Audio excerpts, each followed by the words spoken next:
Start. All right, the stream has started.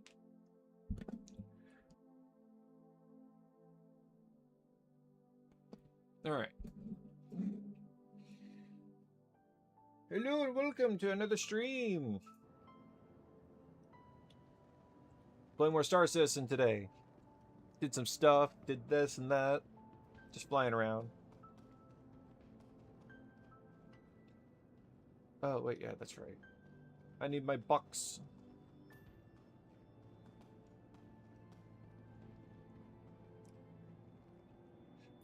I've been wanting to play some more Star Citizen since yesterday, but today I might also play some other games.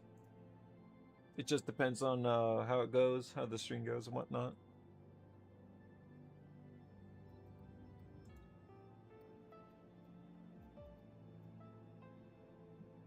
So I was playing a little bit off stream yesterday, and the funniest thing happened.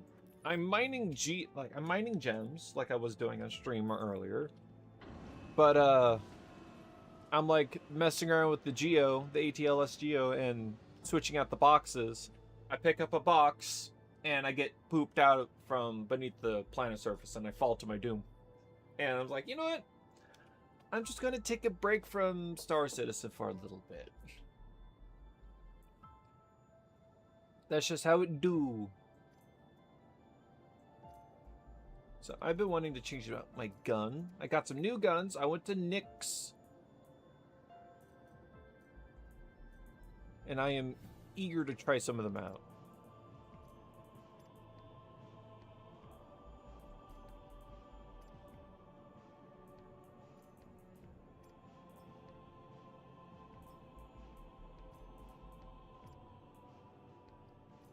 So we will turn this one. And I'm thinking about trying out that new Space AK. I'm very eager. Curious. Oh yeah, I forgot I have those things. Hang on, just itching my ear.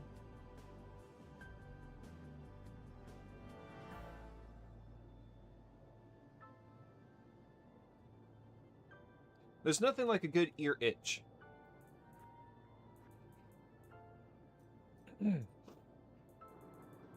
Alright, let's see. You know, one of the funniest things that I've seen with Star Citizen was one of the response with the devs. So, not too long ago, actually pretty recently, yeah, Space AK. Pretty recently, there was a... Alright, so, context. When you die, in the current state of the game, you don't lose your gear, which made a lot of people upset. And one of the bugs that's been going around is when you assassinate somebody, the gun that they are holding gets dropped onto the ground, and you could basically take it off of their body. Which goes against Tier 0, which is the stuff that keeps player stuff on you. Because when you die, your gun gets stowed in on your back by, like, automatically. Like, I'm not, like, defending Tier 0, nor am I defending the bug, so to say. I'm just... CIG made a really weird stance on it, saying it is not a bug, and in fact, it's a game feature. Oh, ew. As in, are you sure that's a really good take to make? Because, I don't know. Because here, if you're going to make a stance like that, either you're on board, like, either you support user or you don't. And it's fine if they don't, because it's supposed to be a placeholder anyway. I'm checking out scopes. Nah. That's like, this doesn't happen in almost any other circumstance. So, oh. I can't put that on my scope. Alright, take this off, baby. Nope, can't stick it on there. That's a shame. I was wanting one of these scopes. Can I put this on? Of course not.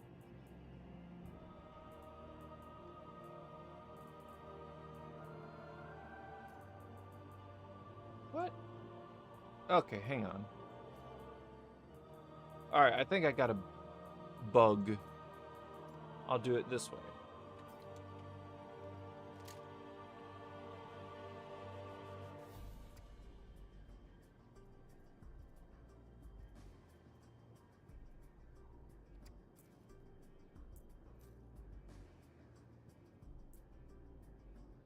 Yep, there it is. Bang.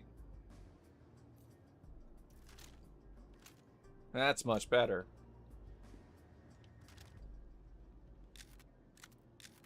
Yeah. No, but yeah, so it was a weird stance they took. It's like, it's not a bug, but yet you're being very vague. Like, if it's not a bug, just say it's not a bug and that's a design feature. It's just that simple, but they're just being weird about it.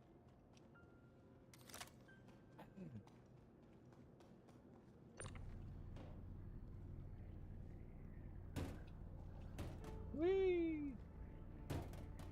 Oh, I wish it was like bang, bang, bang. Really pummel phone with this thing.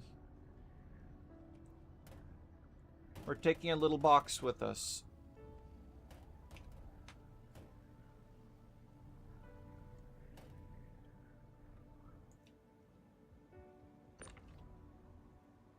There we go. Close. Maybe I should make an overlay. Make everything just make everything mesh together nicely.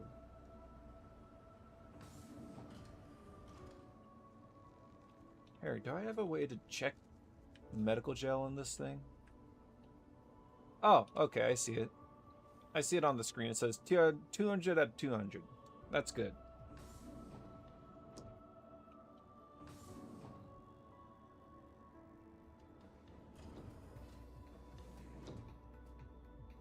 No, it's awesome. You're just dumb.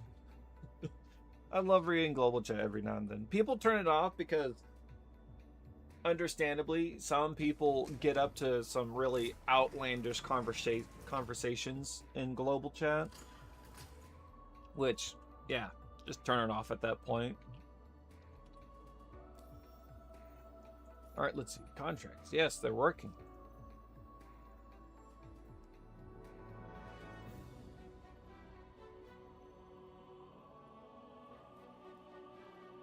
Reducer for population? No. I'll protect site.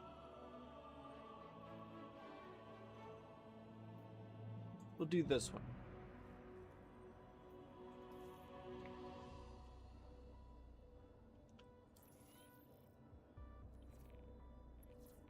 Attention, pilot, you are cleared for takeoff.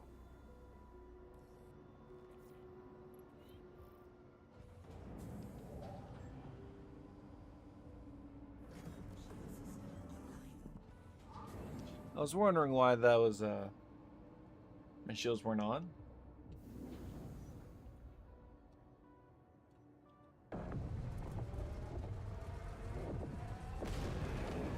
Oh, these are some powerful, little, tiny little thrusters.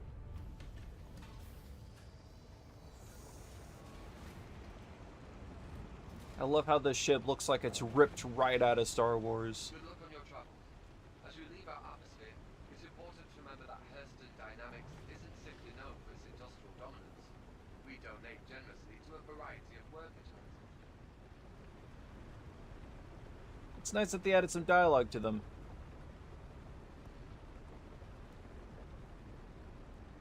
So, yesterday, like, I used to have 6 little configurations for this puppet.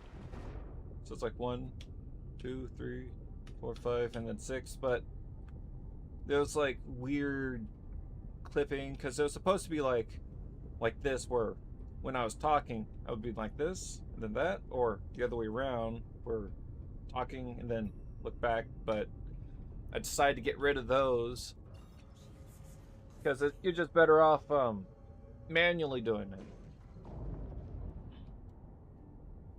And I'm thinking about adding 2 more states, so to say.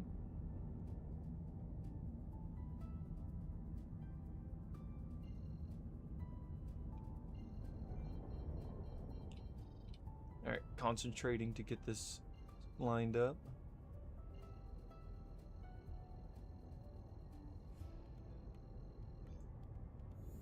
Alright.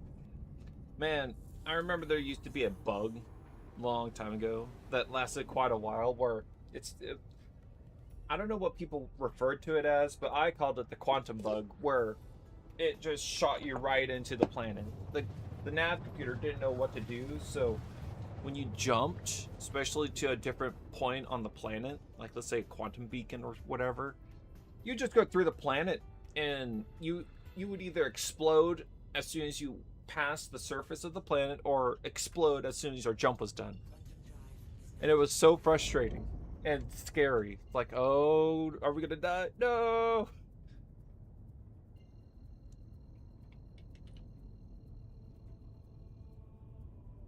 I'm so glad that dumb event is over now. I mean, it's sad for me to say, honestly. I don't like ragging on CIG with these things, but it's just, it was really dumb. Because they replaced all of the security missions with Frontier Fighter bunker locations.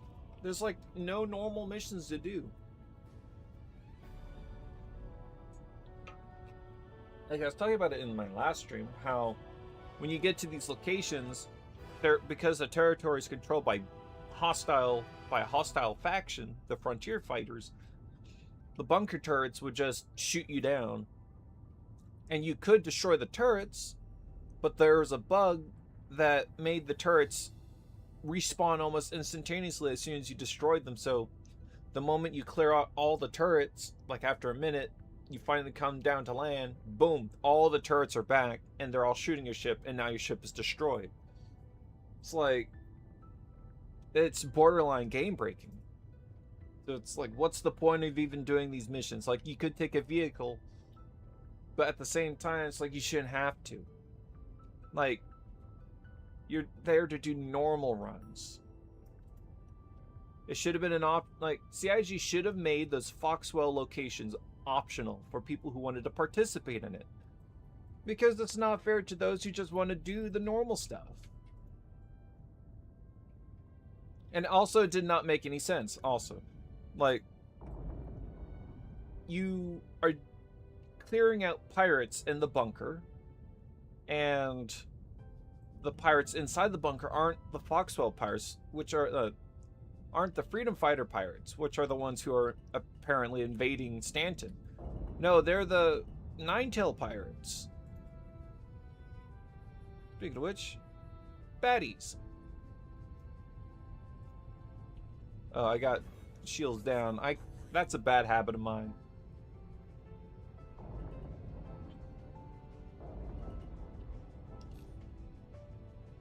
Lights? Yeah, let's turn the lights on and then blast these guys. Bang.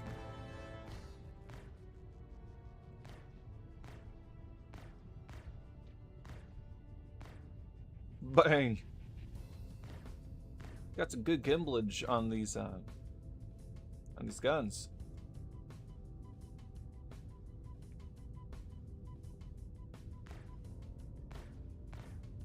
Boom.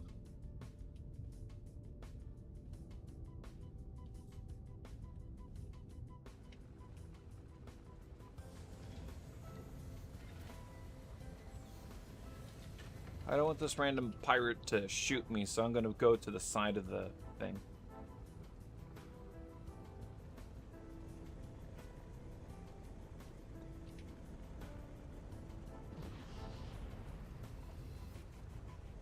Oh look, there's a Zeus back over there, and it has the Microtech it has the Microtech paint. No, that's an Intrepid. You know, I was curious about getting the Intrepid.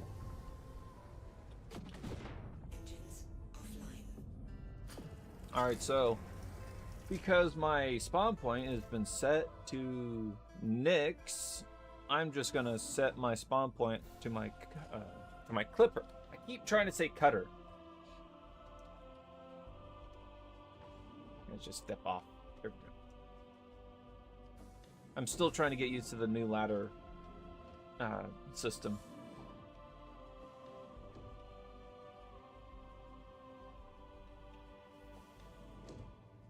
Yeah, we'll set it here. I don't want to spawn all the way back at Mercy Hospital. That's all the way in Nyx, which is a system over, and I don't want to have to fly all that way back over here.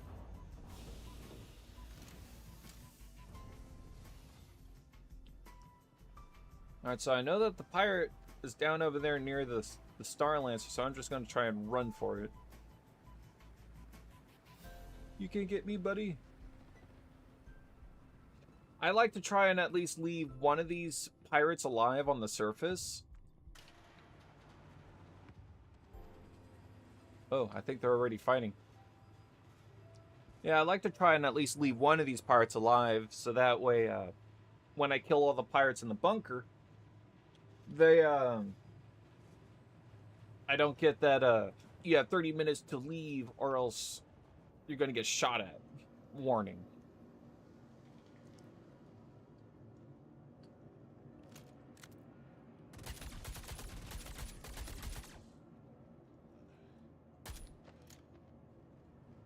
Just the one last little bullet to make sure he goes down. This gun is pretty neat. It's a space AK. You can't go wrong with the AK. Though the question is, where are all the other pirates?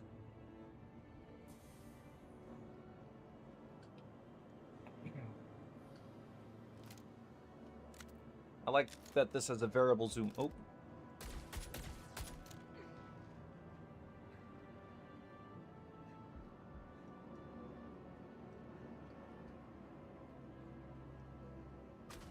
Ooh. That hurt.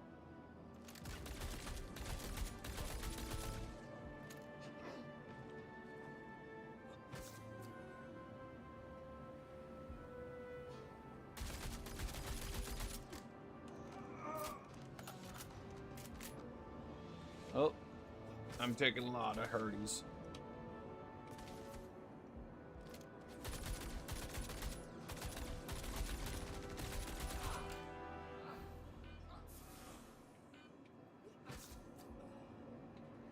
There they all are.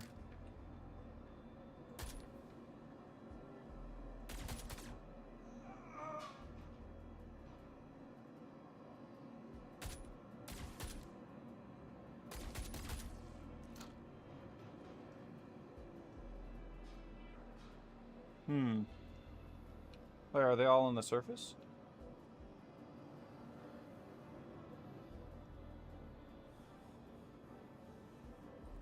Or can I give him... No, he's dead. So why is he still alive? Or why does it think he's still alive?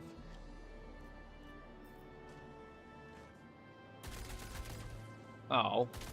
We'll just unload the clip on him just to make sure.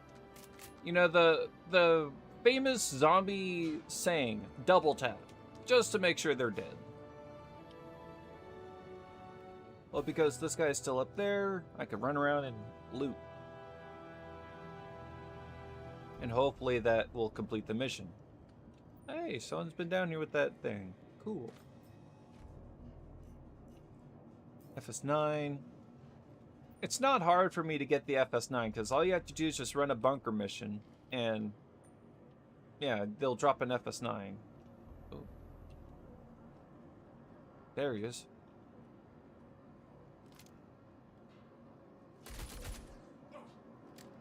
Shot him in the back.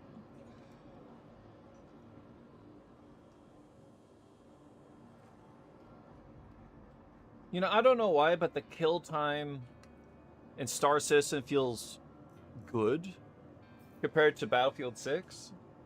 I don't know what it is with Battlefield 6. It feels like the kill timer is just, I don't know. It's new. It's not what I'm used to when it comes to Battlefield, so I'm trying to get used to it. Oh, loot. Triple down magazine. That's neat. There. Man, I miss the old containers. I want guns and armor pieces, not this stuff.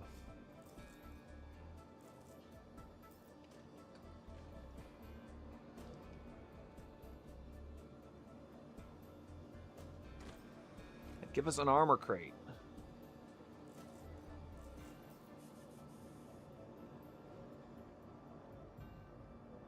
Or a gun crate.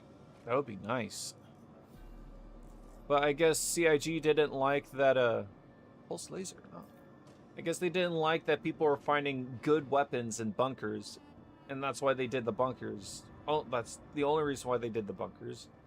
So like, oh, you know what? We didn't like that people were getting these good guns from bunker missions. So we'll do the sensible thing. We'll take the guns away. There we go. Oh, people are finding good armor too in these bunkers? Yeah, we'll take that away too. Karafi. I'm guessing that's food. I don't want it. It's a weird cube. It's not round though. There's a saying, evil comes in round shapes. Yeah, it's just clothing. Clothing and accessories. Not even gun accessories, just clothing and random knickknacks along with ammunition. Like, I like that we're getting it. I'm finding ammunition. But come on now. Medpen, gimme. And we're at 6%, so it is registering that that guy is dead. It's just the waypoint is just bugged.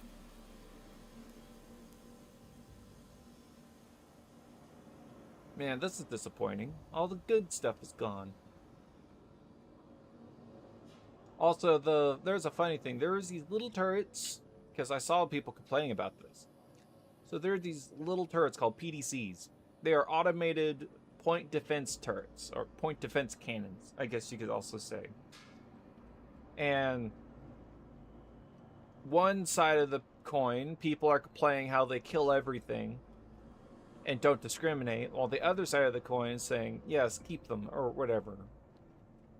But it's just funny how CIG, okay, we hear your feedback on the PDCs, so we did the sensible thing. We nerfed PDCs into the ground, because we don't know how to balance things. So we're gonna nerf it all the way into the ground where they can't kill anything anymore, and we'll just see where it goes from there. We'll just work our way up. It's like the typical CIG mantra of take one step forward, 3 steps back. Okay, he's there somewhere. We'll just... There he is.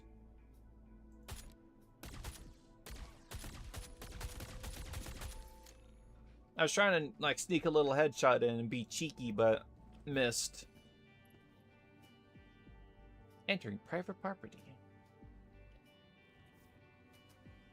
Does it still have ammo?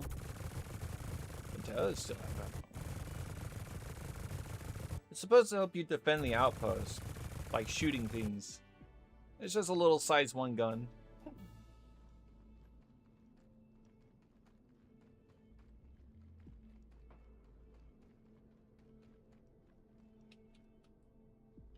Go back up, and we're done. This place is clean.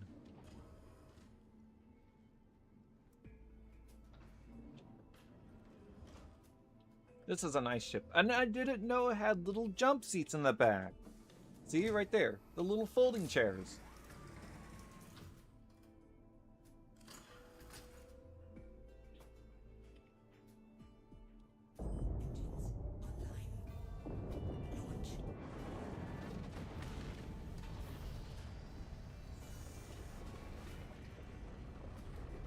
That's cool.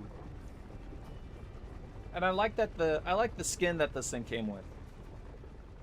It's a nice little skin. I wish there was like a little finlet on the top, or a pair of little finlets, because that would be good. And they're trying to add like an atmosphere flight body, like a flight model, so those little finlets would add some pretty decent stability. Contracts. PvP missions. There's a lot of people committing crimes. 10 people.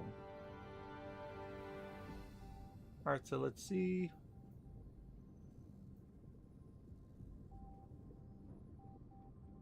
So I failed the security evaluation mission because the last guy bugged out and wouldn't spawn.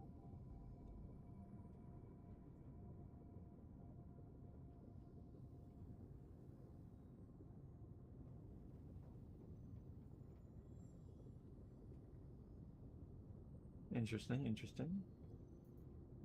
Ambush an amateur. Stand up to aggressors. Let's do ambush amateur. I don't want script.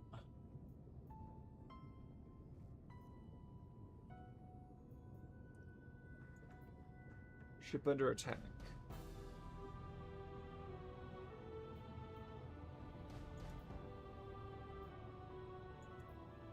Orange. Comrade. Oh, these are where the little missions went. Okay. We'll do a reduce overpopulation. We are in Hurston. I mean, we're already here, so we might as well just fly around and find some baddies.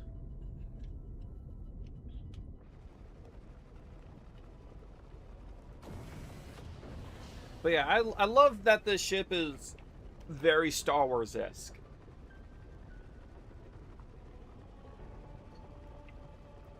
I want more ships like this.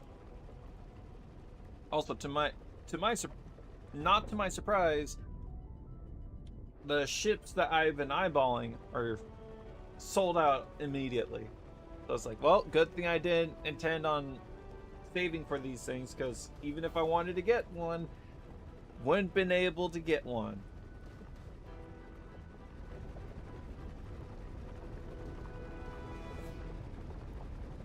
So we got some pretty decent missiles. I'm sitting on 800k right now, so that's a pretty decent amount of money.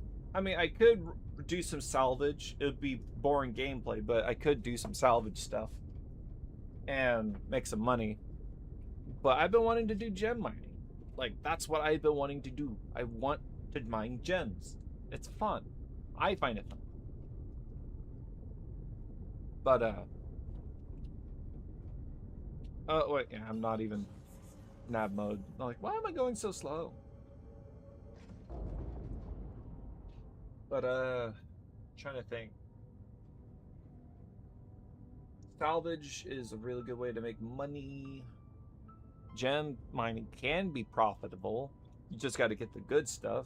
Like, you have to spend a good chunk of time flying around and checking gems, turning over stones, and this and that.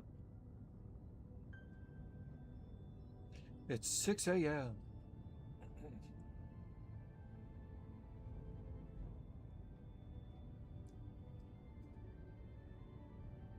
Yeah, it's like, for me currently, I am Central Time, so it's currently 6 in the morning right now. 6:07 specifically. Because when I get up at around 3:40, because that's around the time I get up for work. Because, you know, you got to be ready to go, because I get in at 6, so I like to leave at around 4:50. So get up at 3, get ready through 4, and get a ride around 4:43. Gives you time for the ride to come in. So you would leave like around 4:50. Get in at work at around 5 something. Pretty acceptable time frame. So when it hits 6, you're on time.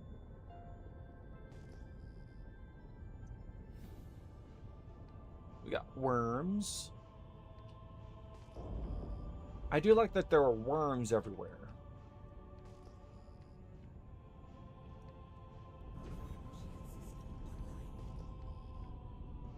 Whoa, what is this? Oh, those are the little grazers, quasi-grazers. We need to kill 15 Copion. I like to assume that the Copion are an invasive species to this planet, and us blasting them, we're doing the planet a service, doing a service to the planet's ecosystem.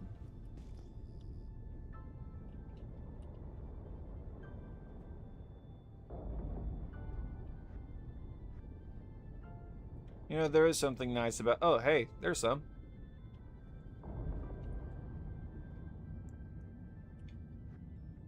Let's just try and...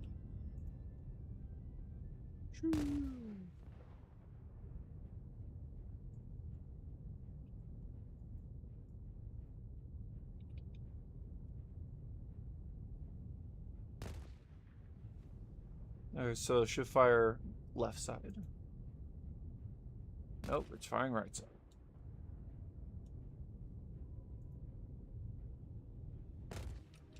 Oh! Did I get them? No. Go up a little bit.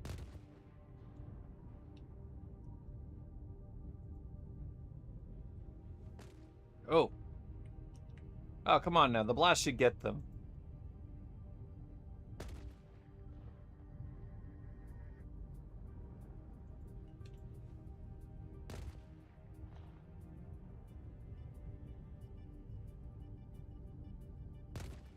Ooh. I mean, I'm just wasting missiles, but...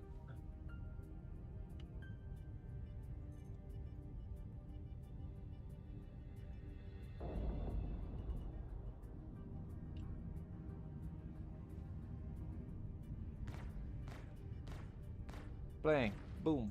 Bang.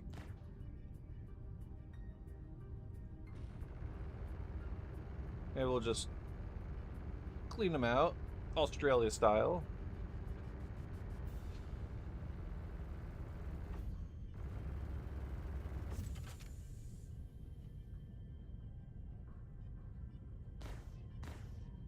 We get them? No, we got... Alright.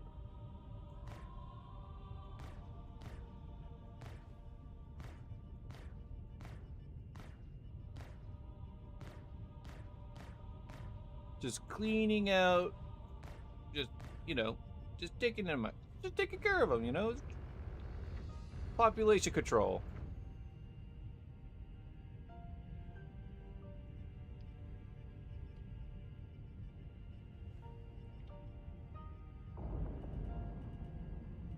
I think we got them all.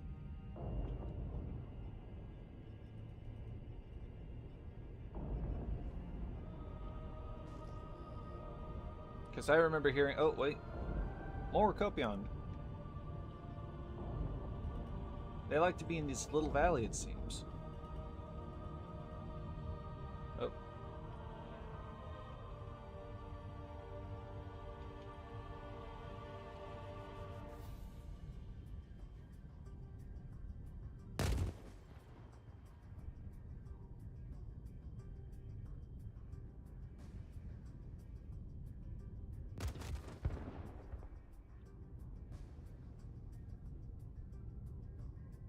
Oh.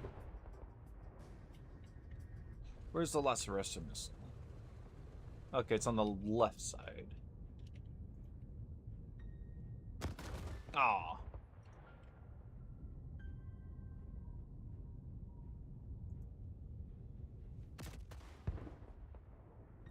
I want to kill one with a missile. Alright, should be right side now. Stop it! I want to do right side.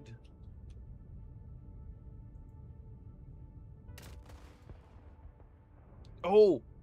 It went from 9 to 12. I got some at least.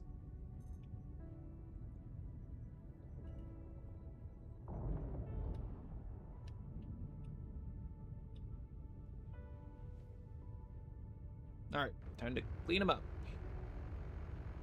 Come on.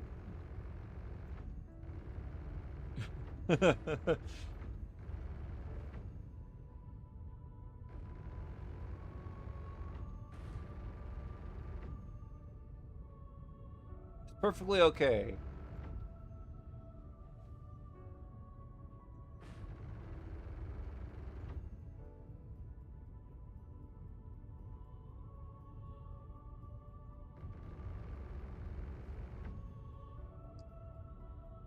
We're saving the animals.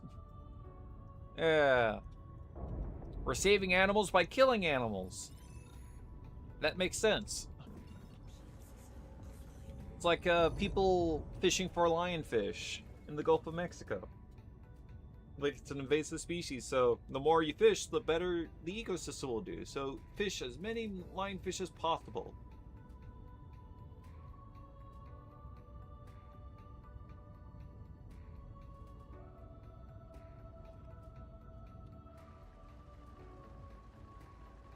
Alright. We'll head back to the station. We could do another mission.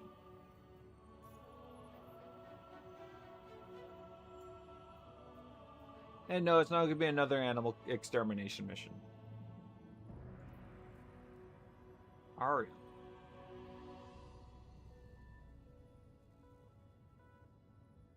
That takes us to Ariel. Ooh.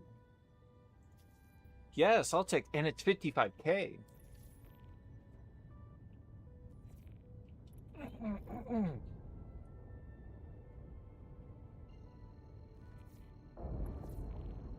I'm just trying to see if I can find Ariel. Marok. What's a Marok?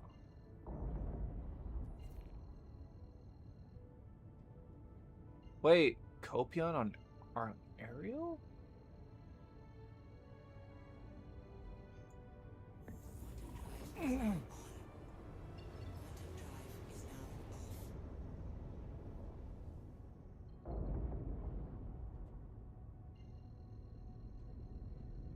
How are Copion on Ariel?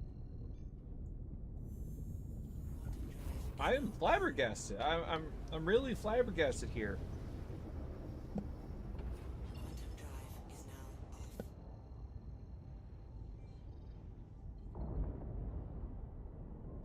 Hey, you know what? We could go to our little shuttle that I left behind.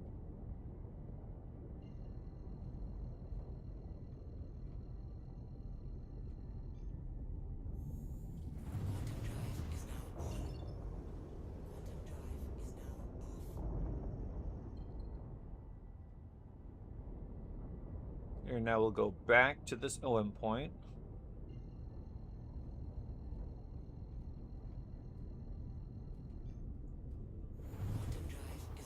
But instead of stopping at the point, well, I got the timing wrong, but not bad. I don't get how there are Copion and Maroks on Ariel, of all places. This moon is a barren wasteland. It's scorching hot with no atmosphere, so how are these things alive?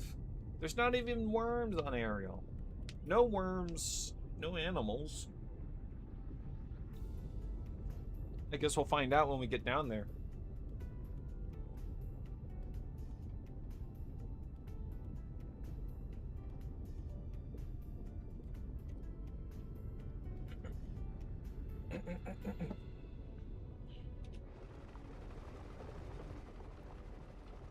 Here, I'm gonna alt tab really quick.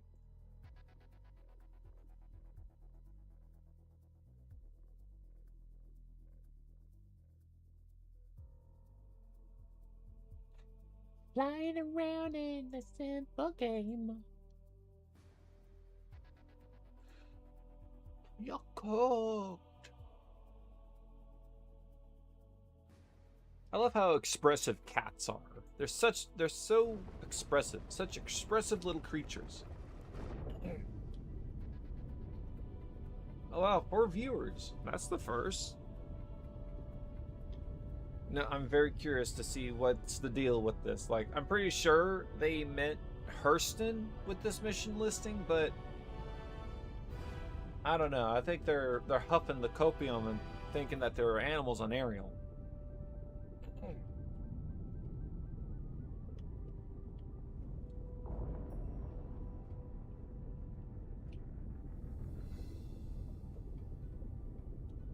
Lights off. Oh, that's where the light button is.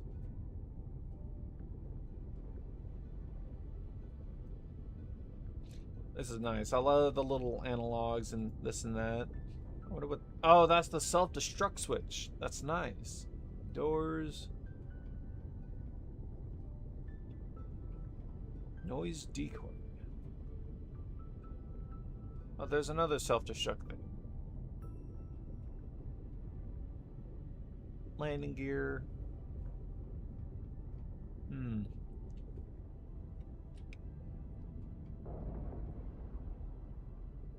Interesting. Though I do like this old-fashioned style. Especially the little LCD displays. Wait, what's this? Doors. Oh, cool.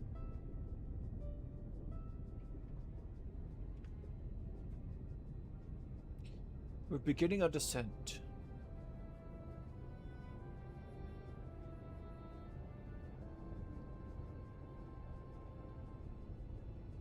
Man, I wonder what it would feel like to red out. I'm pretty sure it feels terrible.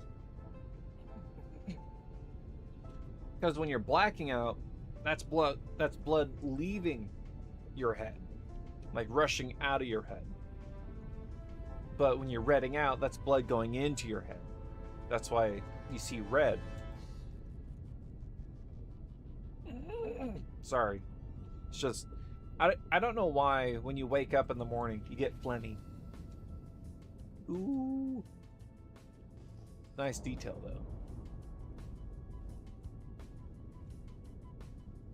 Like, this is a scorched planet. It's, like, super scorched. You come here to do mining.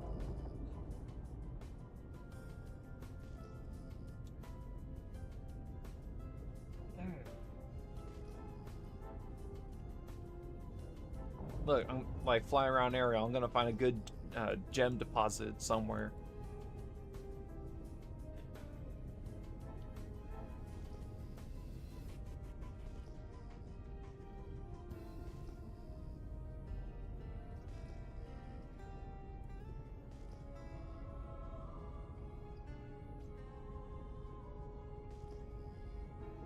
Yeah, I got a feeling there's not going to be any animals on this planet. I think instead of Ariel, I think it meant to say go to Hurston.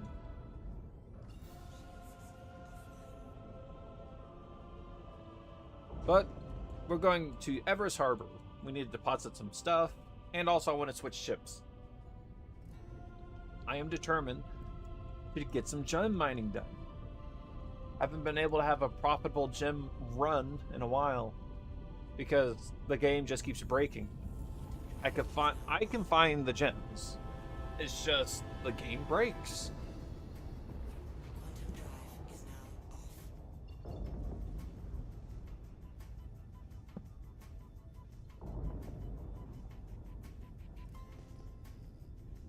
This game is not for those of short patience. Oh, that's the station.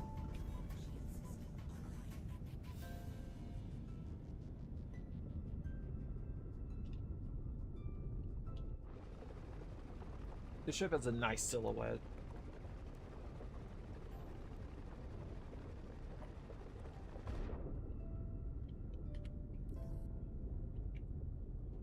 You are clear to launch. You mean clear to land? Oh, look, there we go.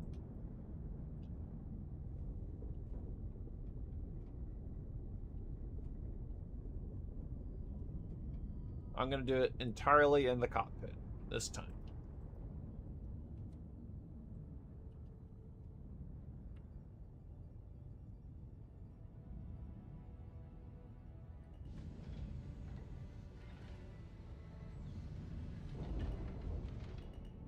Landing gear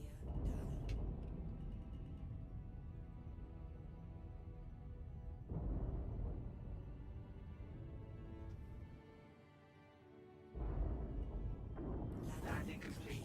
Have a pleasant stay. Hey, perfect.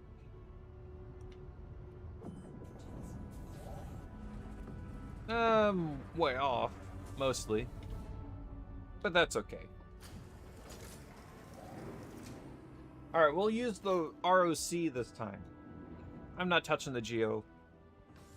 I keep giving the Geo a chance, but it just breaks every single time I try it. So it's just best not to mess with it. Which is sad, because the Geo is awesome.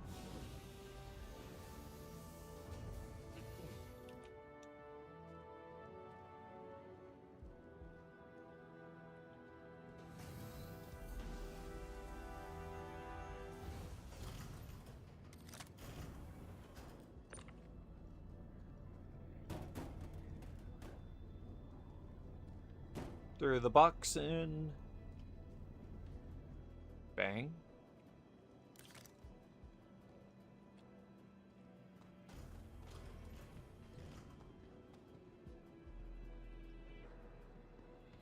Now we'll send the ship down. Welcome to the ASOC Vehicle Retrieval System. Your vehicle has been moved to our storage.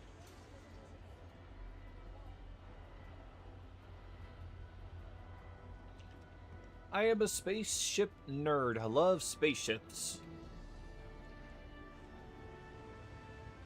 Oh yeah, I almost forgot. Yeah, we're not doing this one. You're telling me to go to Ariel to kill animals when Ariel is a barren moon, barren scorched moon. I mean, it's like telling me go to the moon to find timber wolves. It doesn't make sense. Hey, look, someone got the Twitch drop. I did not pay attention to any of the Twitch drop drama that was going on with Star Citizen. I am out of the loop with that. Like, I don't really care for drama in general. Like, I do like to go to Spectrum every now and then to read through the threads and then make occasional posts to basically aggro people because it's too easy. And I don't do it maliciously. I do it because it's basically me pointing out that you guys are the problem with Spectrum and you are not being helpful like you think you are. And it's just the situation of typical human flaw of jumping to conclusions, making assumptions, not hearing the whole, like, not seeing the whole picture. It's like, I can make a whole list, like a Christmas list that rolls on for miles on why these people do that. But, I mean, it's because they're terminally online. Or, specifically, terminally online on Spectrum. Like, when you hang out in these forum threads, it's way too easy to, like, dip into the worst side, like, the lesser side of yourself. Because I know that happens to me. I notice. So I like to just stay away from Spectrum and just check on it every now and then. But whenever I see a outrageously dumb post, I am compelled to comment on it because of how crazy and dumb it is. I am determined to fly the Perseus and have a good time. Here, let me equip my magazines. And I need to deposit my stuff.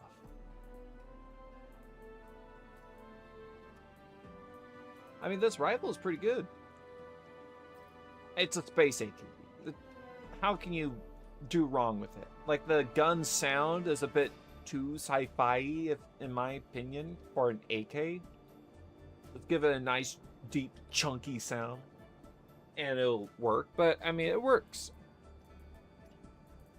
Like, it's such a small gripe to have.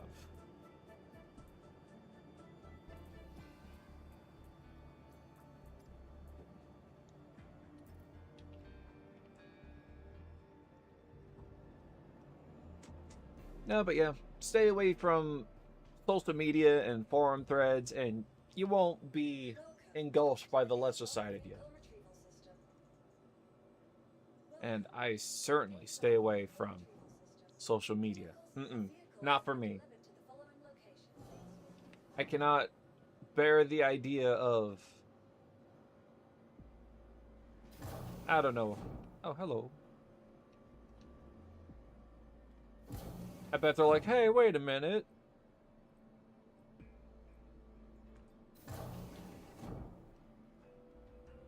This isn't my hangar. There we go. I need an empty elevator to me, so I could go to my hangar.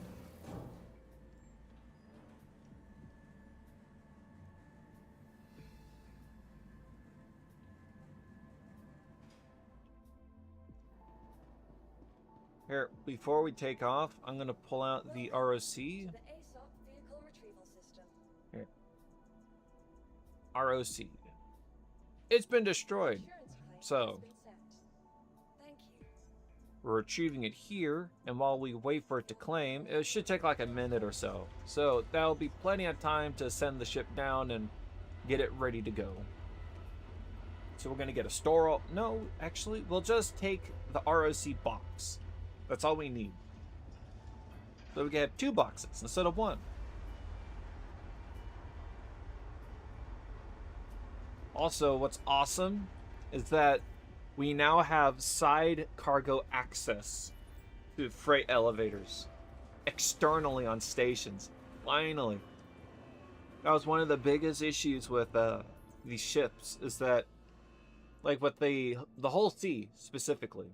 The Hull C is a cargo ship that has externally mounted cargo spindles.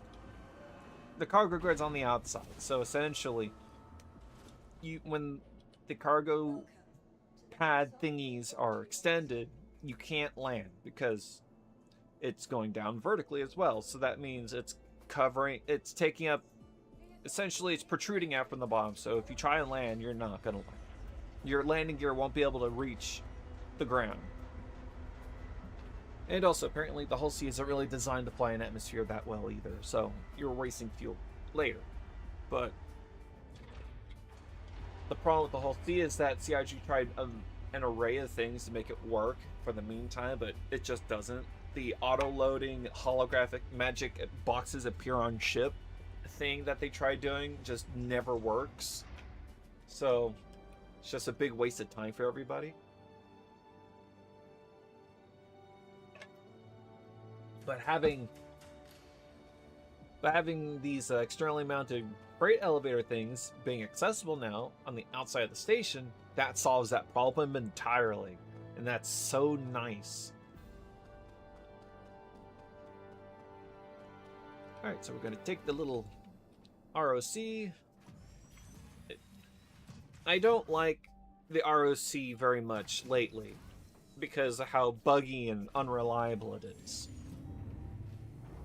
Because CIG, I don't know what's the deal with CIG and wheeled vehicles.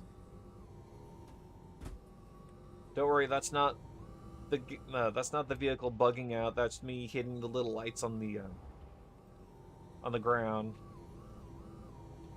because the lights are physicalized. Maybe I should grab the tractor beam tool. Like, I have a little tractor beam tool, but it's not sufficient enough to pick up the ROC very well. To the ASOC vehicle retrieval system. Alright, so the way I got my Perseus was that I upgraded my Orion that I had. It's a concept ship, so it's not in the game yet. But I get 2 mining ships as a placeholder. But I upgraded my Orion to the Perseus because I already had a CCU just lying around, thankfully, because the ship went up in price again, as per usual. So I upgraded the Orion to the Perseus, and I upgraded my Anvil Gladiator, not Gladiator, Anvil Paladin, because I upgraded a ship to try the Paladin out. It was a cool ship. I love the fact that the little cockpit has armor plates that close down on it, but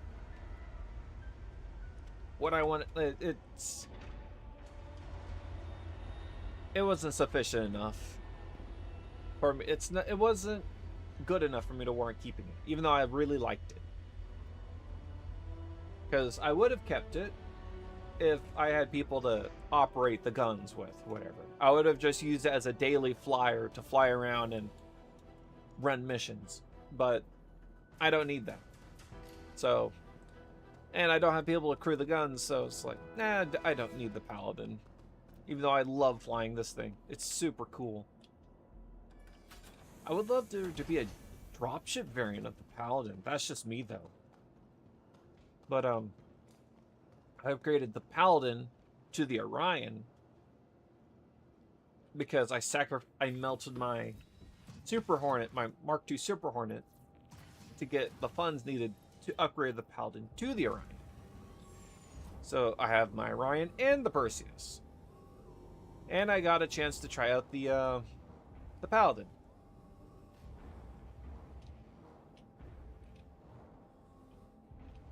We should probably keep it just sight on.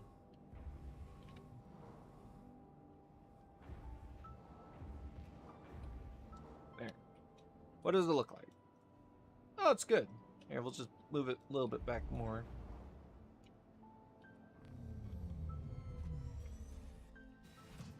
Oh, yep, there it goes. Yeah, one of the annoying bugs with the ROC is that it just slides.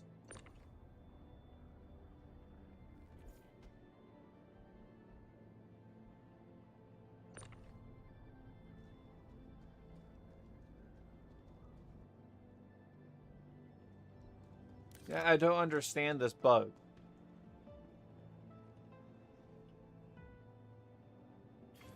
This is like one of the main reasons why I don't like using this thing. And it's not because I don't like the vehicle itself. I just don't like the bugs attached to it.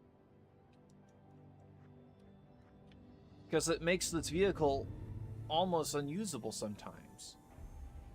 It's like, it looks like it's a harmless bug right now, but...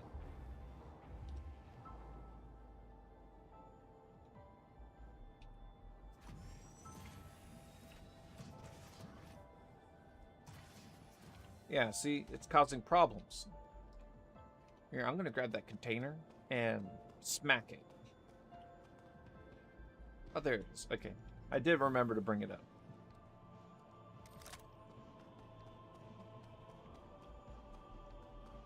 Less sounds like more cheese!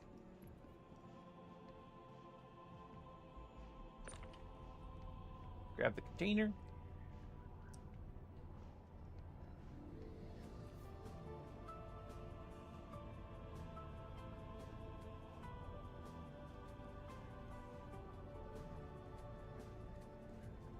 I'm gonna smack this ROC back into the center.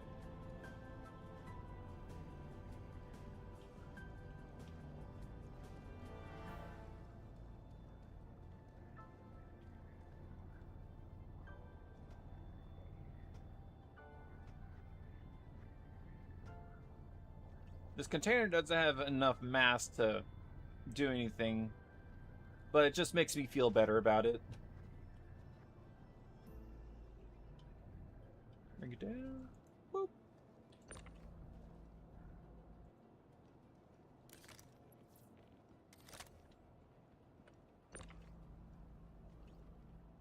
Here, you know what? What if I catch the wheel? Here.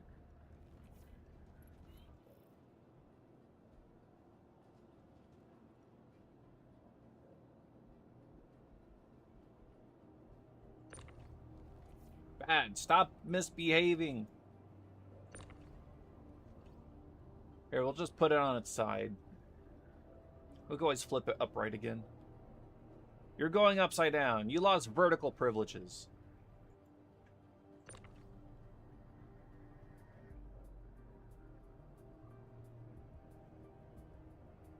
This is why you always carry a multi-tool with you at all times. No. Down. Stay down.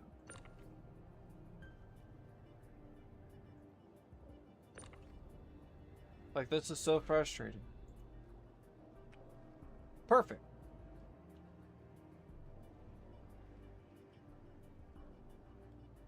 Bad. Stop misbehaving.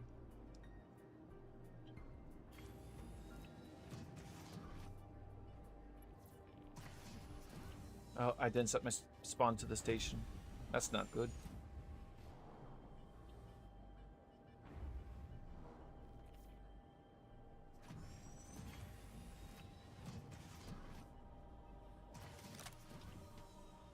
Here, we'll move the container to the middle.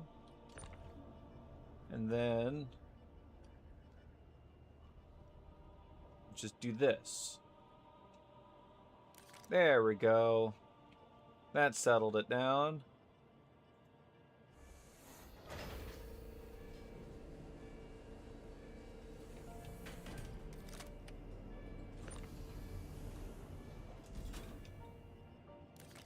Good, it calmed down. Oh, it's so annoying when this thing misbehaves. And it's a shame. It's like, I don't hate the vehicle. I just really find the bug annoying. Because the reason why it's a problem is because it's sliding into the geometry. It's trying to become one with the ship. It clips into the geometry and gets eaten. And then either it gets destroyed, which is bad, or it destroys your ship, which is even worse, or it gets harmlessly pooped out or lost in the geometry of your ship, which is both bad or not as bad. Depends on what happens, because if it gets stuck in the ship's geometry and it doesn't get pooped out, then that's bad, because that runs the risk of your ship exploding. Which, it's better for the ROC to explode than the ship.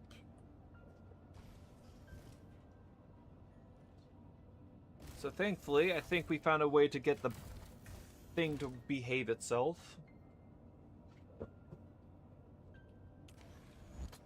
Alright, now we take off.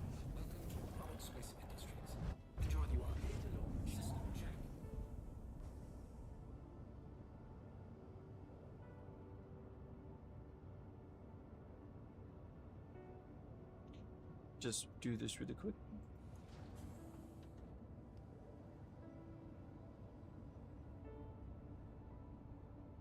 Power management, all power to shield, take one pip away from power and engines, and then put all the way into weapons.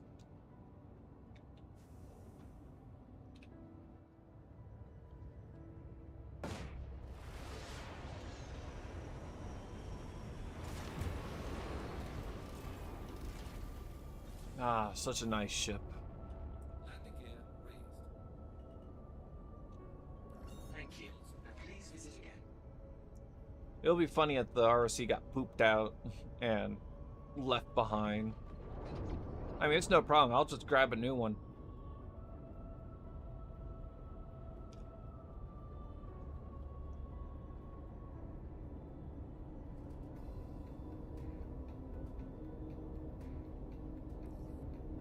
Where are the moons? Oh, there's one. I think that might be Ariel. No, it's Magda. We'll go to Magda. I've been wanting to go to Magda lately. Last time I went to Magda, I got black screened and then reappeared on the station with my ship just gone. Gone to the ether.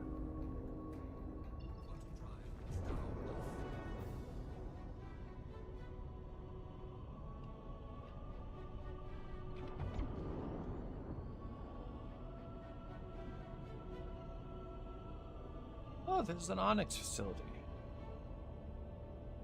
S1C1.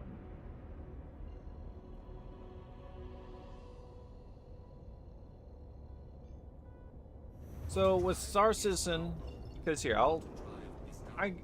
this is my thought process when it comes to like PvP, PvE games. I don't mind them in a way. It's not my cup of tea, because whenever I play, like, I like playing one or the other. Not the in-between mesh-ups where they try to do both things. In my experience with being on the internet and playing these kinds of games, one or the other, and then trying out the mix-up of the two, you can't have best of both worlds with PvP and PvE. Because the thing with you got to think of the player bases. The PvEers are the main problem in this situation, because the PvPers, all they need is PvP to be happy, which they get their PvP from themselves or PvEers, and a lot of PvPers like preying on PvEers because they don't put up a good enough fight, and that it's easier to kill them because they don't really do PvP. Like, there is so much. It's not a binary thing, and it's not like, yes, it is easy. Like, no, it's a very complicated and mixed. Oh, okay. Thank goodness. I was like, no, not again. Why the black screen? No, it's fine. It's stabilized.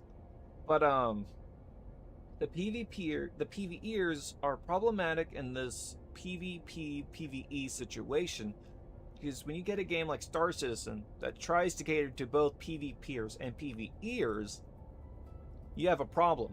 Because PvEers want to be left alone. They don't want to get killed by some other person. I mean, I don't blame them. I personally don't like getting killed by other people. Because that's not what I play Star Citizen for. I don't play for the PvP because in the current state, it's not fun.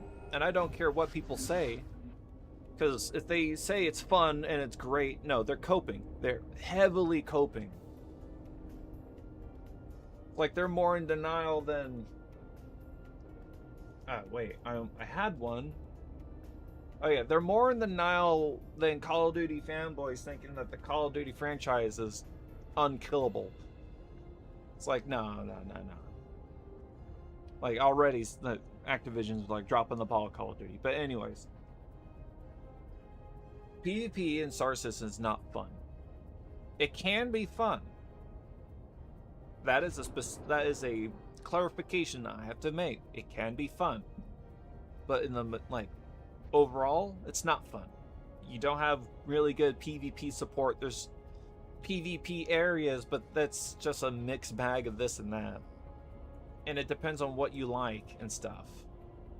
But the PvEers are a problem with the PvP PvE formula because they don't want PvP. And of course, like, yeah, they're gonna ask for like PvE only stuff. CIG made a goal to cater to both sides, so they kind of have to listen to the PvEers as well. Now the PvPers don't like the idea that PvEers want their own content, because that means they get less PvP content, which means they have to get the content from each other, which a lot of these people apparently don't like the challenge of PvP, because a lot of these people seem to be just wanting the free kills. But that's just my perspective from what I see in the threads and in the game. But it's all subjective and relative. You know.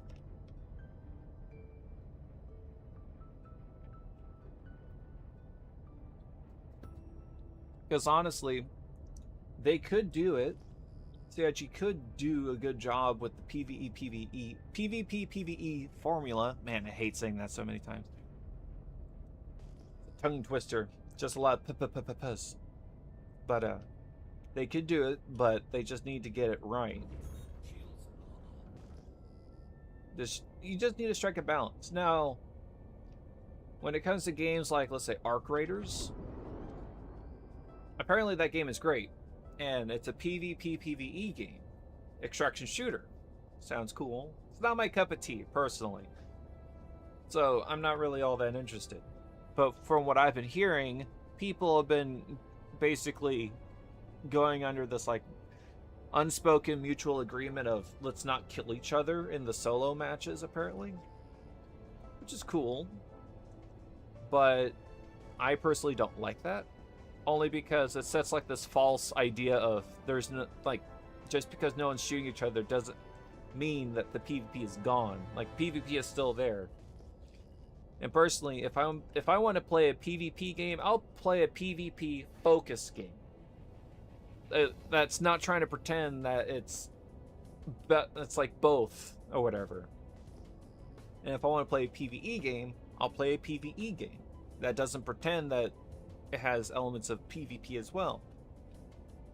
Arc Raiders, I believe, is a PvP focused game that it knows its identity as a PvP game, but people are choosing to not participate in the PvP for the most part solos, which is alright. That's a pretty good way to go about it, because that's on the community side, not the developer side. The developer is intended to be a PvP game.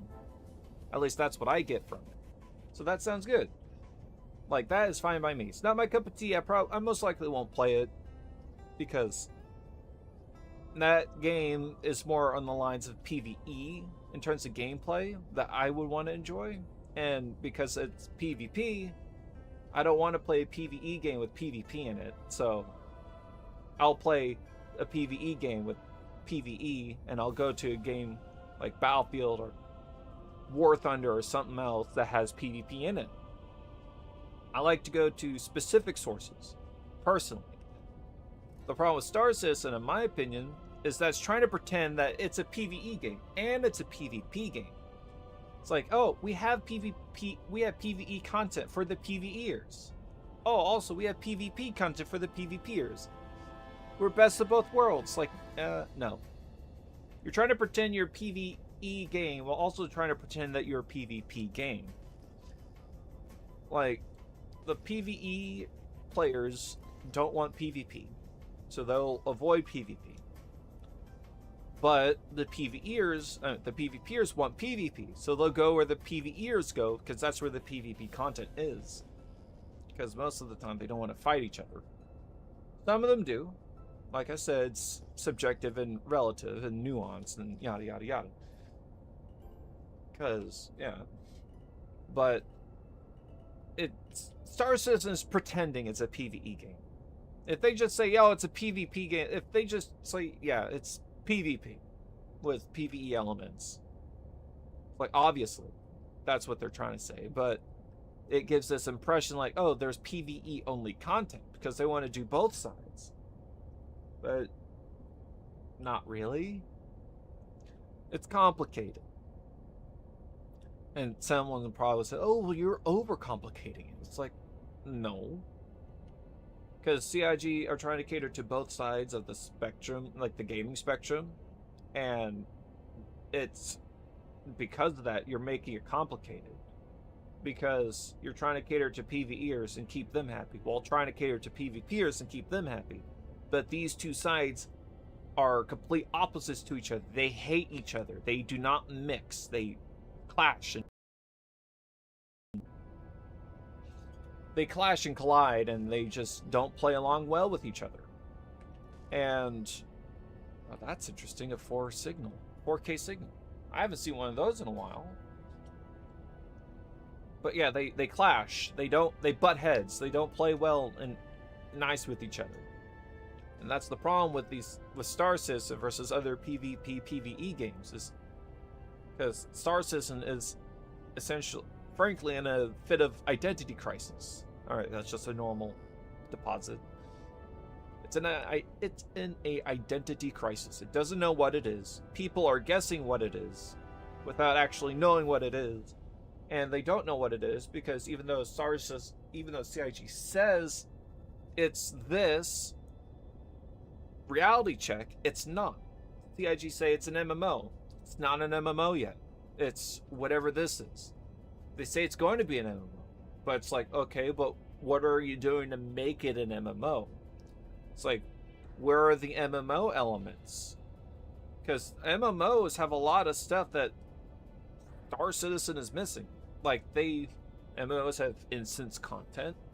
They have various other things that would make some of the Star Citizen purists rage and seethe. They'll be spilling salt everywhere if Star Citizen wants to become an MMO. And there's just so many unknowns with the Star Citizen project that people just theory craft and assume, and that's in line with what is the problem with Star Citizen. And back to the PvP PvE thing, is we don't know what it is. Because CIG says one thing, but then we see another. And it's like, CIG, can you just give us some clarity? Just say it's a PvP game, and that PvE is an optional thing.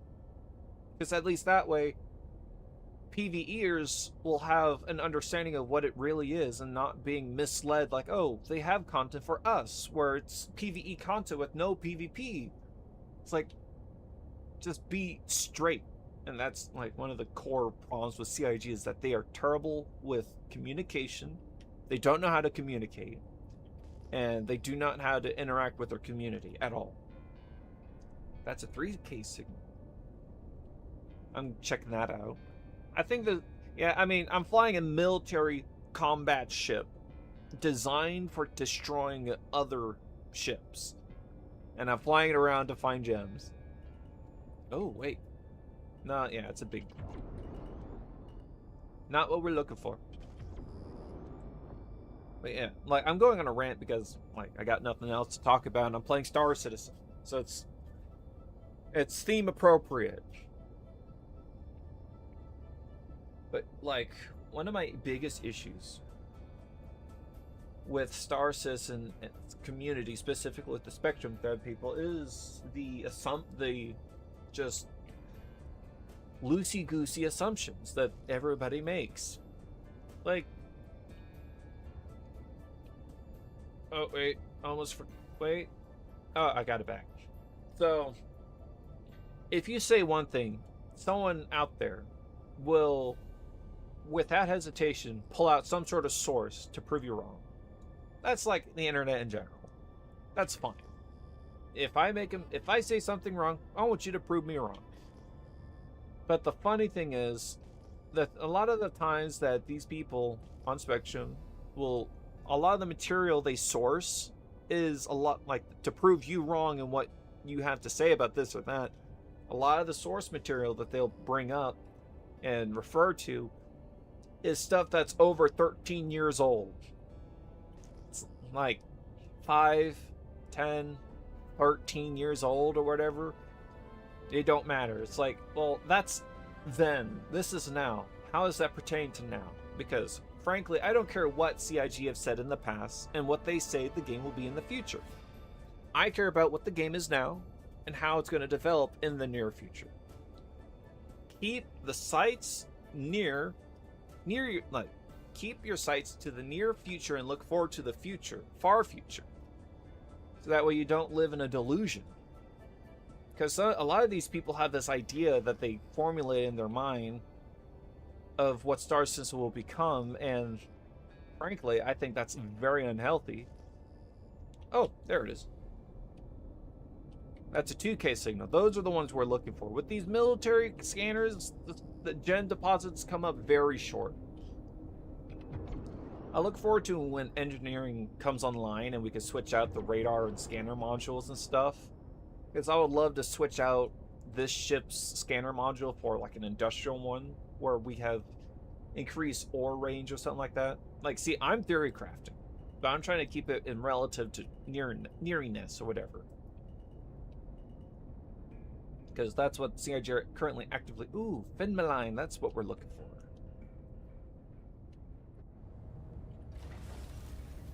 Oh, I came really close to scraping the ground there. Finmaline. A bit rough of a landing, but it's okay. But yeah, it's like, have realistic expectations and don't theory craft so much to where you delude yourself. Because that's not healthy. And when CIG makes statements and changes to what they said in the past, at least that way you won't have an absolute meltdown when they change something that they said 13 years ago.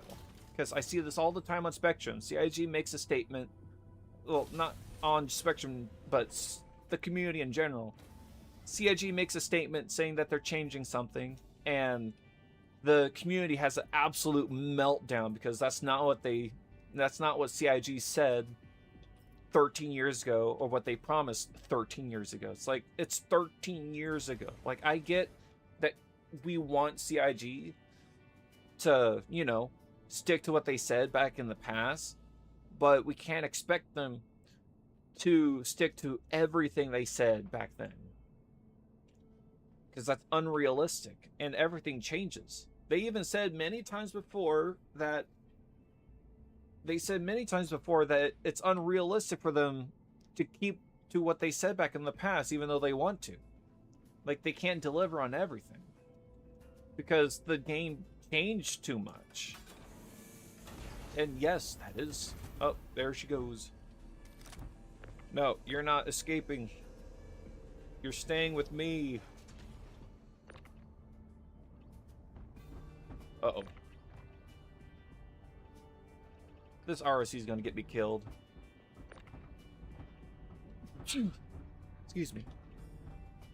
Goodbye, little bottle. Alright, let's get these gems. Because I don't like... Personally, I don't like... Oh, I got some sneezes coming up. I don't like seeing these people go off the rails when CIG inevitably makes a change or tries to adapt their development process or the game's development to be more in line with modern stuff. Like, yeah, I don't like it when they change certain things too. Like, I don't like that they basically fundamentally change gems entirely, like almost entirely, but what can you do? It's just the way it goes. Like, I subscribe to Star Citizen for the development project, not some specific idea of what it will be. I didn't subscribe to Star Citizen for crafting or exploration or the PvP or base building or any sort of thing that CIG promised in the past. I subscribe to Star Citizen for Star Citizen. And I think a lot of people would be less frustrated if they just subscribe to the game itself and not a specific ideal or feature. Because one way or another, that feature is going to change and it's going to disappoint you. Because it's not going to be to your liking. Because I've had features that I subscribe to as well, alongside with subscribing to the game, that change fundamentally, and it's like, well, that's not what I was hoping for or expected. But I like the game more than I like the idea of subscribing to that thing, specific thing. So it's like, what can you do? Because I play a lot of sandbox, not sandbox, but early access games. And some of those games never made it to the light of day because either the devs abandoned the game, lost interest in developing it and sunsetted the game, or just upright ditched the game and the game never finished. Or it was a cash grab game. I played a lot of them, and it's just that's just how it goes. And when you subscribe to a specific feature, you're going to get disappointed. Like, if you subscribe to player crafting, like let's use Tier 0 and player crafting, for example. If you subscribe to player crafting and CIG adds Tier 0 and it fundamentally jeopardizes crafting or jeopardizes your understanding of crafting, you're going to be upset. And if they say, oh, and it's a permanent thing, we're not changing it, hypothetically, you're going to be like, well, that ruins player crafting for me. Why should I even keep playing this game anymore? And you're going to obviously leave because, like, it's not in your interest anymore. Why should you stick around? And what I'm saying is that shouldn't be your only interest in it. If it is, hey, that's fair. You do you, but you're setting yourself up for disappointment if that's the case. Just keep it realistic and expect the change and whatnot.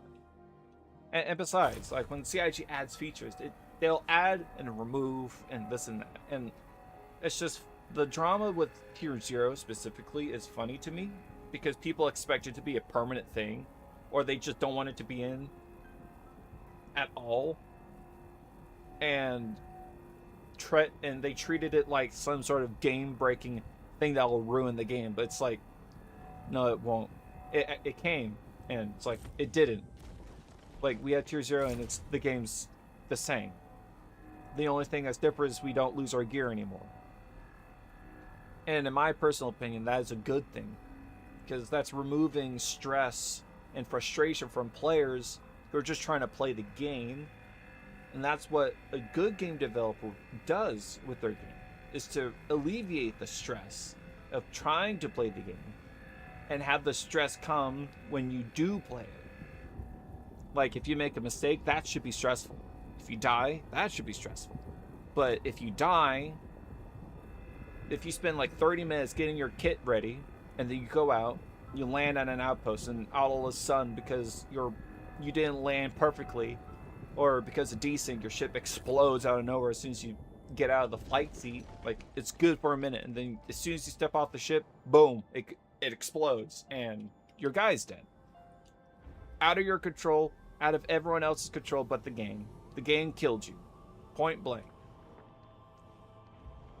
Should you lose your stuff then? There's a lot of lack of thought with a lot of stuff, and it could be said with anything. PvE, PvP, features, crafting, gear loss, ship reputation, and insurance. There's a lack of thought with a lot of these people because they make assumptions. And my problem isn't with CIG specific. Like, I have problems with CIG, but I try to be fair and critical. And I have problems with the community, and I try to be fair and critical. And it's, don't hold people to absolute standards if you can't expect yourself to be hold yourself to those expected standards as well. But like, it's just funny. A lot of, not everybody, but a lot of people in the Star Citizen community set themselves up for disappointment because of all their theory crafting. There's nothing wrong with theory crafting, but don't let it construct a idea in your head of what Star Citizen is, because most likely that's not going to be the case, and you're setting yourself up for disappointment. And I'm speaking in loops because it comes back to the situation of you theory crafted too much, you drank too much of the Kool-Aid, and now CIG expectantly changed something, and it's not to your liking. It jeopardized that image that you have in your head, and now you're having a meltdown. And now you either quit the game, or you're going to Spectrum to cry about it to people who either have similar sentiment or just don't care at all, or will reply to you and try and make you mad even more. Like, you got those three variety of flavors. You got the reductive people, the productive people, and the salty people. And it's a mixture of all three sometimes. And it just depends on what the topic is too. I'll pay 12 mil for the armor, but it still goes to the J Harbor. I don't know what that is.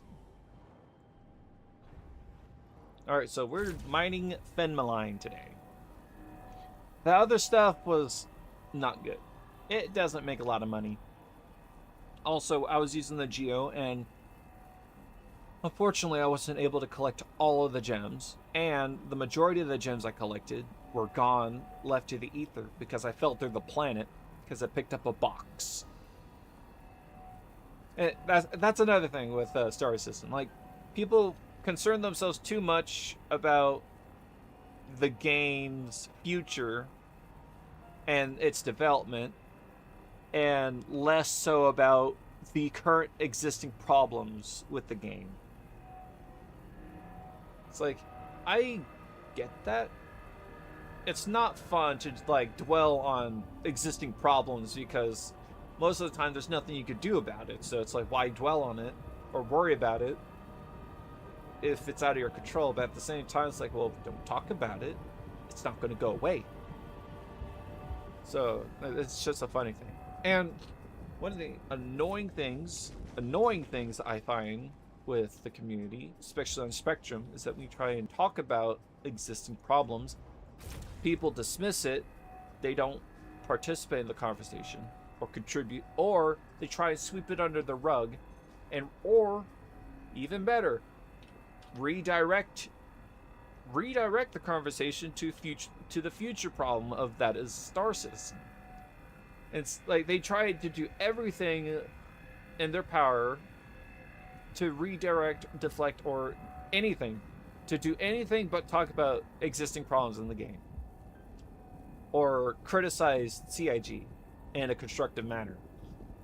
And it's in the extremes of, yes, you have to be absolutely angry at CIG, or you have to absolutely praise CIG. You can't do the in-between. And it's so binary and frustrating. And I just don't get it.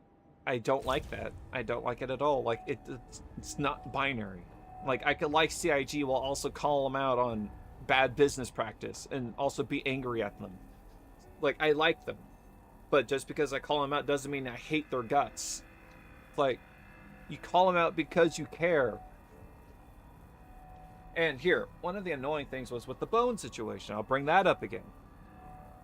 The Bone situation was so annoying because, like, to me personally, because it's so upside down. People were complaining about Bones being added and how it's, like, cartoonifying the game and breaking immersion. But hardly anybody was paying notice to the situation of, well, it was a bad business practice. They sold a pack and didn't tell people what was in the pack until it was already sold and released. Like, it's buying like a mystery box and getting stuff that you just don't want, but also being told, oh, by the way, you can't refund this if you don't like it, and also you can't exchange it for currency either. It's like, you're stuck with this. It's like, so not only did you give me something I didn't want, you didn't tell me what I was going to get, and you're telling me I can't do anything to change it either. So I am just stuck with something I don't want. Because here's the thing, there's nothing wrong with disliking the Bones on stuff. That's not the problem. The problem is you're crying about something that's not even a problem. Like, you don't like the Bones. Fine. But why are you crying about it being added in the game when you should be crying about CIG gypping you? Like, make that make sense. Spectrum people don't do it themselves. Spectrum people and a lot of Star System community goers don't do themselves any favors, because they cry about problems with CIG but then also don't do anything about it, because the way you handle these things is you call them out. That's how you get it done. If you don't like what the business is doing, call them out on it. It's just that simple. Now, when you call them out on it, it's not a guarantee that they'll do anything about it, but at least it's something. Because they'll have some choices to do. So, choices to make. They could either not do anything about it and ignore you, or they could take that feedback and either go the opposite way, or take that feedback into consideration and correct that. And if enough people call them out on that problem, they'll be kind of forced to address that situation and probably, maybe, I don't know, issue refunds to people who don't want the Bones. But no, instead of any sort of productive handling like that, people just cried about Bones making the game more like Fortnite or Destiny. And that's, like, some of the issues I have with the community. It's like, the community is awesome, it's great, but sometimes you just get just absolutely dumb people. And I don't like saying that, because I don't like being mean. Unless you drive it out of me, like you lure the meanness out of me. It takes effort to make me mean to someone. At least, I try to, at least. I don't like being mean. But, man, it's just the dumbness. I don't know what to do. I don't know what to say about that. But, even though this all sounds negative and hypercritical, there there are some good sides about Star Citizen, the community, and whatnot. It's like you got to look at things both and through both lenses, the good and the bad. Because sometimes the community can surprise you. Because like a lot of people, like we're all in the same boat here. We all want to play Star Citizen and have a good time. PvPer and PvEer. Like PvEers want to have a good time, PvPers want to have a good time. And ultimately, circling back to the PvP PvE situation, that's on CIG. That's not on the PvPers or the PvEers. That's not on either of them police each other. That's up to CIG balancing the game to where it could suit both sides and make them both happy. Happy enough, at least. But because like the way it's supposed to work is like you got high security zones and low security zones, kind of like EVE Online. PvP can happen in high security zones, but the person who chooses to do PvP in that area is going to make their life significantly harder than it should be than it is in low security zones. If you want to kill someone without repercussion, go to Pyro and just murder random people. I mean, they'll come back at you and probably hunt you down and put you on a pike in front of their base, but I mean, there's that option. And if you go to Stanton, if you go to Stanton in a high security zone like around a moon or around the planet, and you get caught committing a crime like murdering a person on outside an outpost or in an outpost, then you're going to get got by the security and either get slapped hefty prison time or fees or both. That's how it's supposed to do. And in a way, we have that kind of system, but it just doesn't do anything. When someone gets thrown in jail, all they have to do is just log off and wait for the timer to come tick down and just come back when the timer hits 0. Or they just play an alt account until their main account is free. Yeah, great security system there. But it's what it is, and hardly any fines. The security just needs an overhaul. Overhaul top to bottom. And CIG needs to put a lot of thought into it too. And that's the thing. They need to put a lot of thought in their game design. But I don't think they have that much of a capacity to do it. Because they try one thing, but they end up doing the other. It's the situation of one step forward, 3 steps back.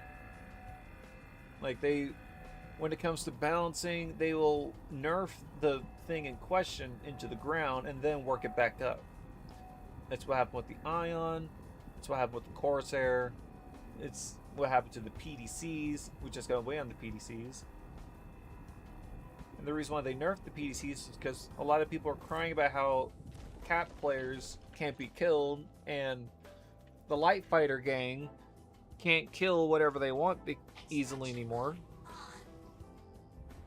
It's just a whole thing. Oh good, I could see the gems on the scanner. It's like, why isn't it working? Even though the ROC is a little bit more frustrating than the Geo, it has the capacity that the Geo doesn't have, and it's a little bit faster. But it's the capacity that we want. Because the Geo's box just doesn't work. For how long it's been released, the Geo box it's not the box that's the problem, it's the Geo itself. The vehicle doesn't register that the box is empty. So once the box fills and you switch it out with the empty box, it still thinks the box is full, so it won't let the Geo suck up any more gems. So you're kind of just stuck with an empty Geo, unable to get more gems, and you'll just have to get a new Geo at that point. Which is a huge inconvenience because you're out in the middle of nowhere and you have to head to an outpost to switch the vehicle out. You get one box and that's it, apparently. at least with the Rock, you get a significantly higher capacity, and with a full ROC, you can make some pretty good bang. Unlike the Geo. The Geo would be a great alternative to the ROC if it worked.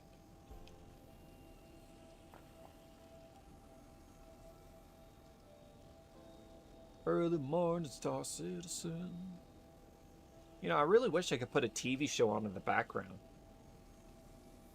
Like, I've been wanting to watch Firefly for the longest time now. I watched a little bit of the first episode, but I didn't get far because I finished eating my lunch and, like, back to the room and go. And I can't really put a show on because monetization and all that stuff. Like, I don't care about the monetization, but I care about the attention that my stream gets. Like, I would like people to have a chance to come across my stream if they want to watch, and not condemn my stream to just absolute nothingness if I put a show on. And that's not even talking about the repercussions of having a show like Firefly be streamed on the thing, whatever, because copyright and all this and that. And I'm a small channel that barely exists on the internet, so if something happens, I'm going to be blasted into oblivion. So it's best to avoid all the copyright stuff as possible so that there's no excuse for, oh, you copyrighted me, here's a DCM thing. Your channel now is gone forever. Also, your YouTube channel is tied to your Google account. So if anything bad happens to your Google account, oh, guess what? You can't access email anymore. Our system is flawless. And uh-oh, you get a business email that requires some authentication or business work relations and stuff. Well, guess what? Your email don't work no more. So, sorry. Oh, what's that? You're trying to contact customer support about your email? Well, here, we'll just give you guides instead of actually helping you out. That actually happened one time. A friend of mine lost access to his email. He had a phone that had a really bad broken screen, and when he got a new phone to replace his old phone, the new phone, he basically lost access because his phone became unrecoverable to a certain point. So he wasn't able to use the new phone anymore. I mean, the old phone anymore. Only the new phone. There's a signal out there. I'll drive out there. Why not? But yeah, so his phone basically died on him, and so he replaced it. But the problem with that was it was a new phone number. And when he was trying to log back into his email one day, he couldn't because it was sending the verification code to his old phone, which doesn't work anymore. And it was unrecoverable. Oh, this thing's so terrible to drive. But yeah, so he tried to get in contact with the email provider, which was Google. Yeah, Google is basically the enterprise, or what's the thing called again? A monopoly. Google's basically the monopoly holds a monopoly on email addresses or whatever, I guess. Oh, I lost the signal. Oh, there it is. They hold a monopoly on emails, I guess.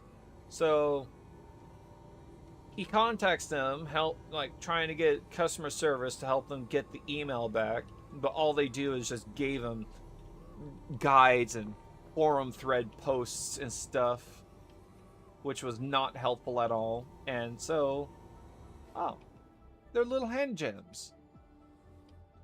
We're not gonna mind these. It's not worth our time. It's Dolavine. Dolavine's icky. It's green. I like green, but Dolavine's the icky kind of green. It's actually a good color green, not gonna lie, being all serious. The Dolavine's a nice green color. It's just the gem itself is not worth mining because you get so little from selling it. That's why you just stick to good stuff. Good stuff, you know. And I love just pressing I'm pressing the numpad. That's where I have my little hotkey set. to puppet the puppet. But yeah, so it's sad to say that he lost access to his email, and Google was not helpful at all. They did nothing to help him, and there was just no way for him to get his email back because he doesn't have the old phone anymore, and he lost the phone number, and that's really crummy. And you would think that, oh well, there should be a contingency plan just in case you lose the phone number. Apparently not. There's no contingency plan. So once you lose that phone number, it's gone forever. You better remember that password like your life depends on it, because if you don't got that phone number anymore, that account is gone. Alright. It's gonna slide. It didn't slide this time. Thank you, ROC, for behaving. That makes me happy. Seeing the sparks on the thing is not making me happy, though.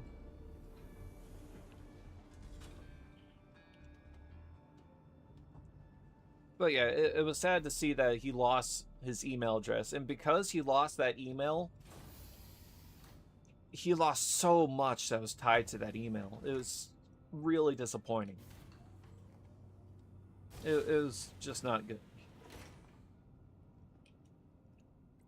Thankfully, I managed to help him recover some things, but there's only so much one can do.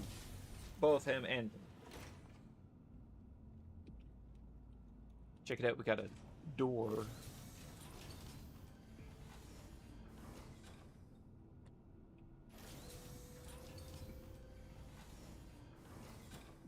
This is nice. Oh, that's an escape pod. We got the bridge. The barrage. Looks like we need to build a barrage. I wonder if anyone gets that reference. Build a barrage. Oh, wait, what damaged my ship? No, I want to get on the turret. Here we go. This turret's nice. And I do like that they gave the turret little guns, size 3 guns, for added firepower, so that the turret could shoot other stuff besides just the, like, you know, big targets. It's not meant to shoot smaller targets, but it's nice that the turrets can do something at least. I'm guessing these are flare launchers. I guess not. I do like that there's like a little handrail here.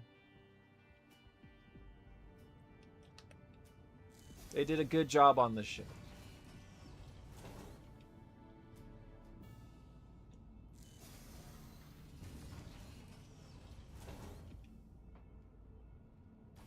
And I do like that this is like a double window situation for added survivability and protection.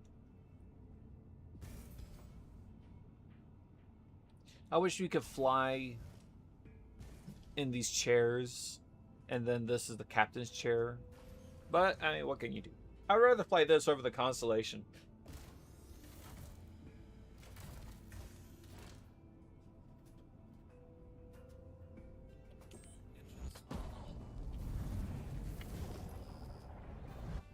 Take off.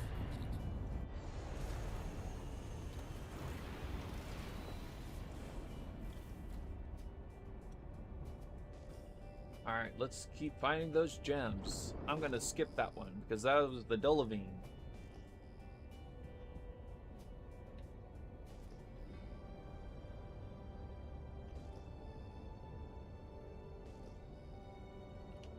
Oh hey, we got another signal.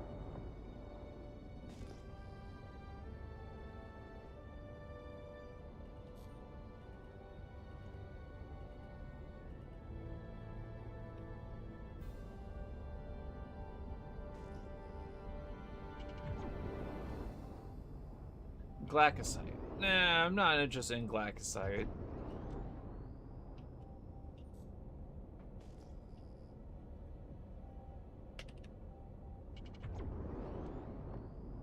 Looks like mountains. I don't want to go there. I'm trying to avoid mountain ranges and stick to flat plains as much as possible. Flat plains and hills. Because mountains, gem deposits do appear on mountains, but it's annoying to try and mine them. Because they slide down the mountain.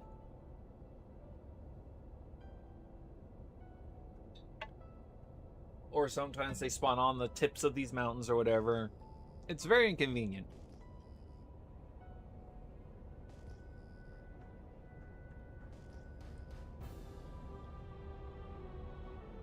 Oh, this ship is so nice.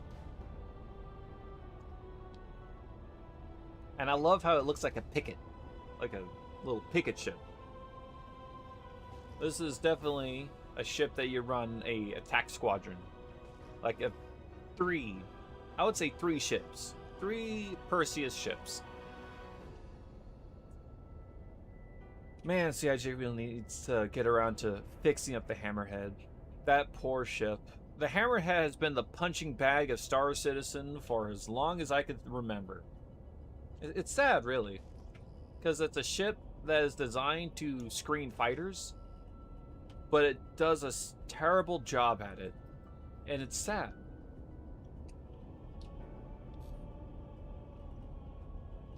Oh, here we go. Let's see what kind of gems these are. Glaucosite. Okay. We continue.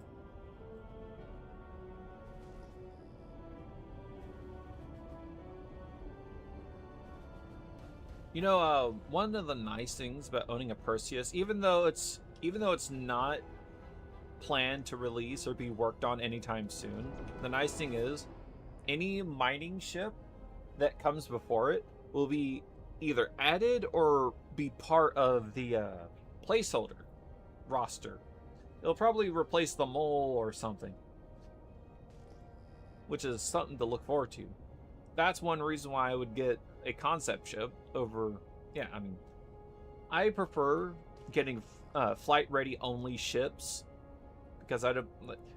Why buy something that you can't use, right? Like, why buy a game that you can't play yet?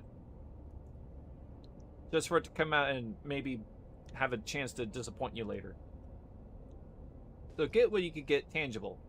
But the times I do make exceptions with concept ships, whatnot, is with the placeholder ships. Because, like, let's say if I was turbo rich and I was able to buy one, I would buy a Kraken if I can't get an Idris. Or I would get a Javelin if I want to fly an Idris or whatever, because the placeholder ship is an Idris. I mean, why would you buy a ship that's more expensive than the smaller ship that you'll want? It's like, it doesn't make sense. It's like, oh, I like the Idris, so why buy a Javelin? Oh, because you fly the Idris.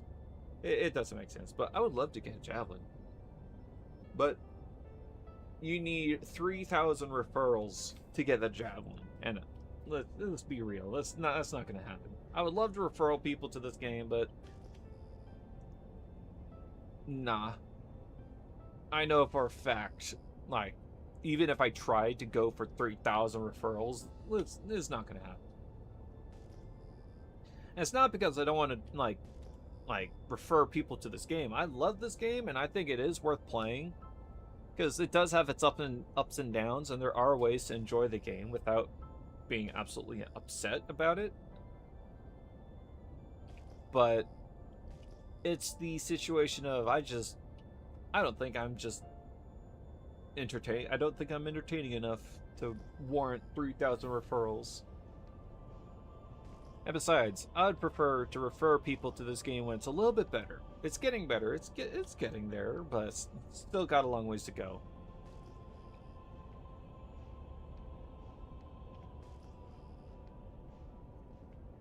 Oh, hang on. Oh, wait, no, those are the normal rocks. Yep. At least they highlight. Alright, so here's a good tip. So if anyone who's watching is not familiar with Star Citizen or whatever, and you want to find gems, a good way to find gems, if you're using a ship that's not meant for mining, like let's say if your ship doesn't have a industrial or whatever scanner thing they have, essentially if the scanners aren't meant to detect minables, it's going to be a significantly shorter range. Like, let's say I'm flying the Carrack. The Carrack scanners are pretty good, so the gems usually pop in at around 4 kilometers, which is really, really good. But if you're flying a ship like, let's say, this thing, the Perseus, the ship that's not really designed for industrial or exploration or whatever, industry or exploration, you're going to have to find the brain dying, dead brain. Gems will pop up at around 2 something kilometers. So that is the range that you want to look for. Anything that's popping up before 2 kilometers are not gems. Those are most likely something else or just large rock minables. And if we're doing gem mining, we don't have the thing to mine those big rocks.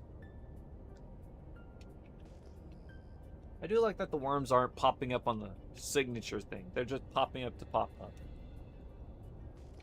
Because those worms were really mucking up the scanner reads. Like, oh, a signal. Oh, it's just worms. Oh, here, look. Ooh, there's a 2 kilometer signal. I'll go over there. Oh, it's just a bunch of worms.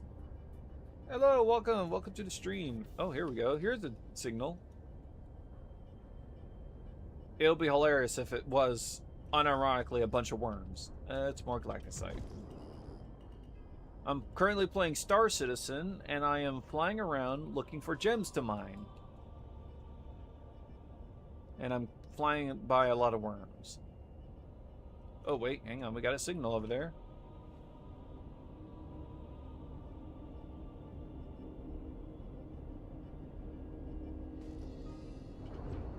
Wait. It's popping up further than 2 kilometers. I'll still check it out just in case.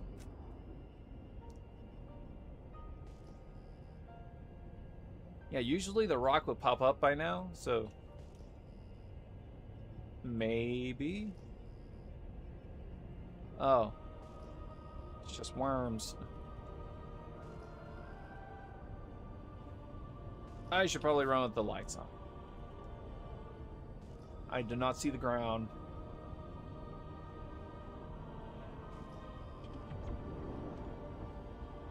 We'll go in this direction.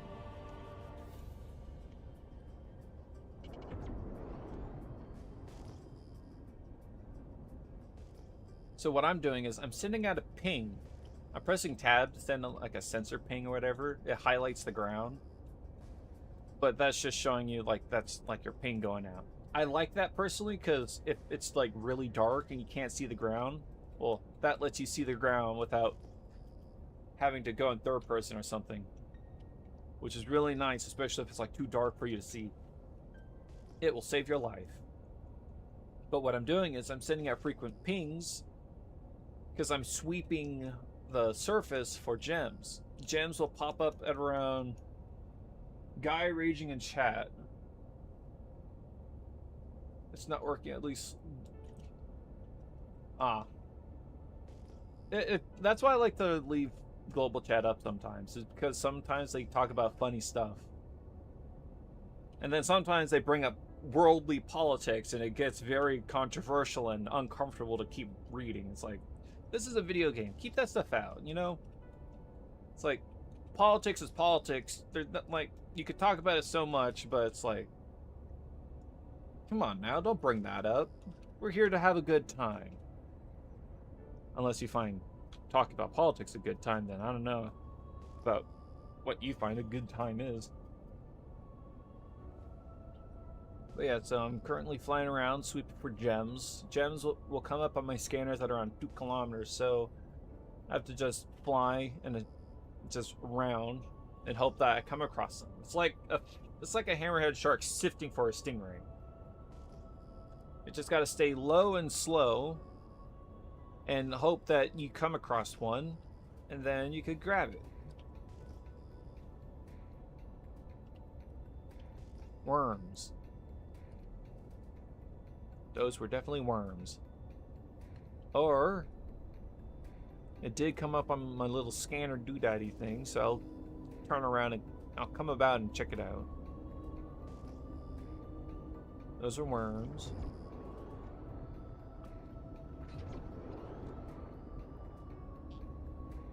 Because the funny thing with Star Citizen is that the servers just struggle to keep up with anything. So there's a lot of like latency and server catch up and the infamous ghost gems where the gems appear to be in the game. Yep, worms. Yeah, so the gems appear in the game.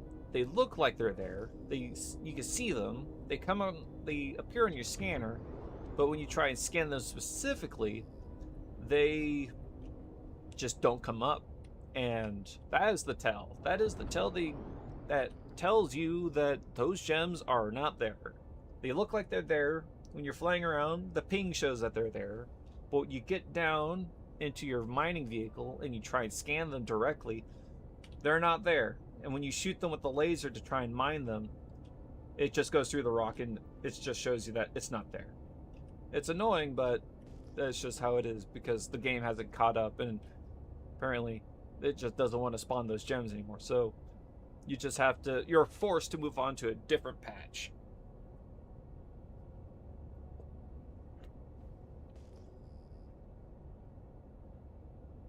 Ugh.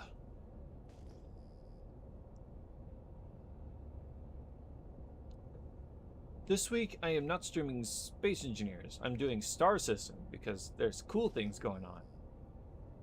I'm flying the Perseus. I really like this ship. It's very cool. I found a really cool Sentinel ship in No Man's Sky. Red and white. Ooh, that's nice. The Sentinel ships are cool. I like that they are like robot ships.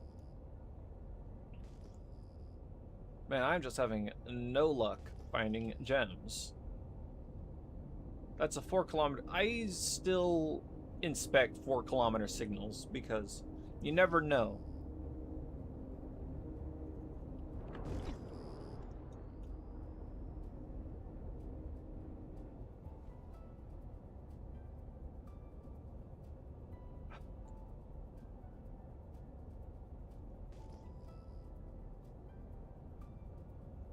Let's see if it's a rock or it's a bunch of little rocks. I'm looking for the little rocks. It's big rocks. You know, actually, I might try a different location. I want to fly around in daylight. So we're going to relocate ourselves.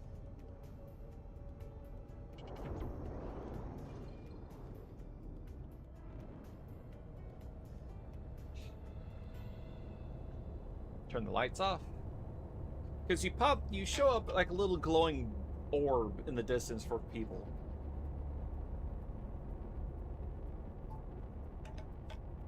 And I like to be unseen. It was a class A though. Upgrading it was a pain. Yeah. S class is where it's at. But the S classes are hard to come across. Oh, this thing is 1,050?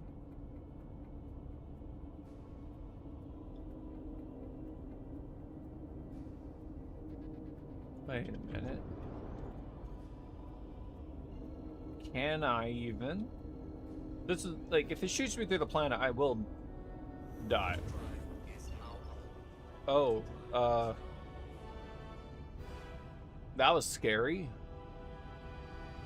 But I'm on the daylight side now. Yeah, I'm not gonna do that again. I don't trust that. I've been scarred in the past when it came to those kinds of stuff because you would go through the planet and explode.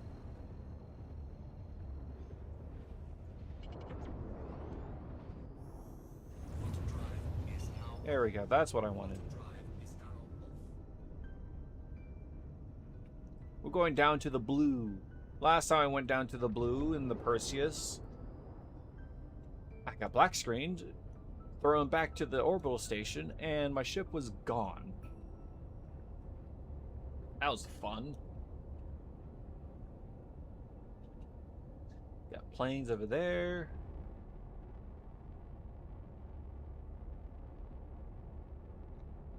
The ship would probably be really good at broadsides, because the dorsal turret cannot aim directly back, but I'm pretty sure the ventral turret, the bottom one, can aim 360 degrees.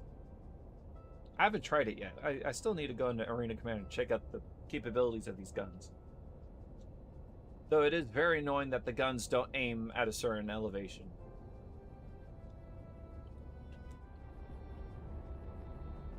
And I don't know what damaged my turret. I still want them to add naval warfare to No Man's Sky. Oh, like boats and stuff? Oh, that would be very cool. Like boats floating on the water. Yes. I would subscribe to that.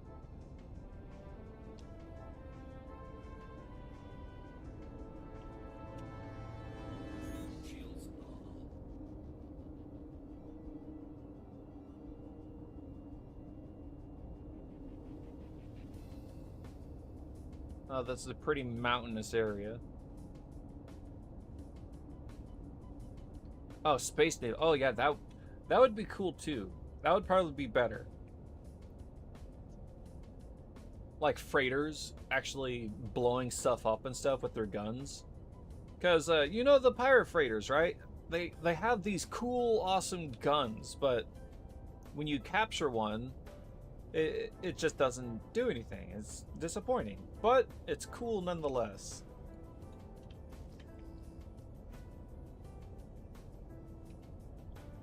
Go low and slow.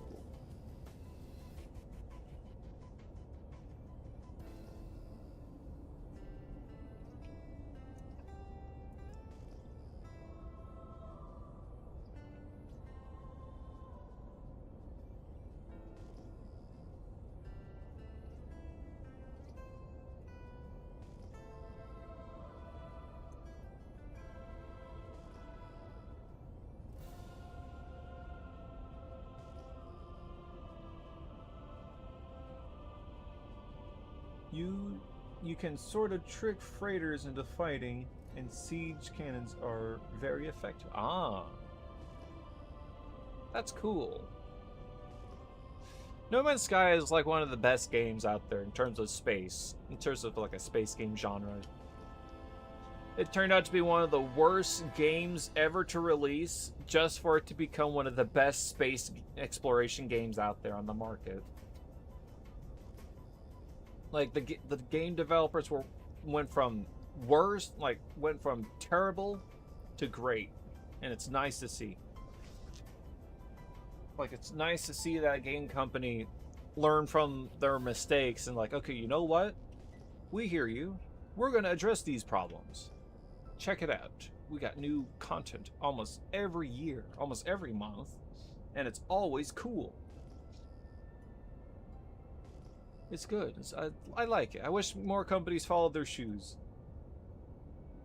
Need to be added to the Gaming Hall of Fame if he's already online with the game. Yes.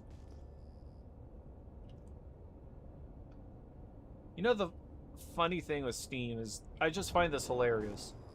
Steam does pretty much nothing but run their platform and occasionally pop out a game every like 5 years to a decade or so, but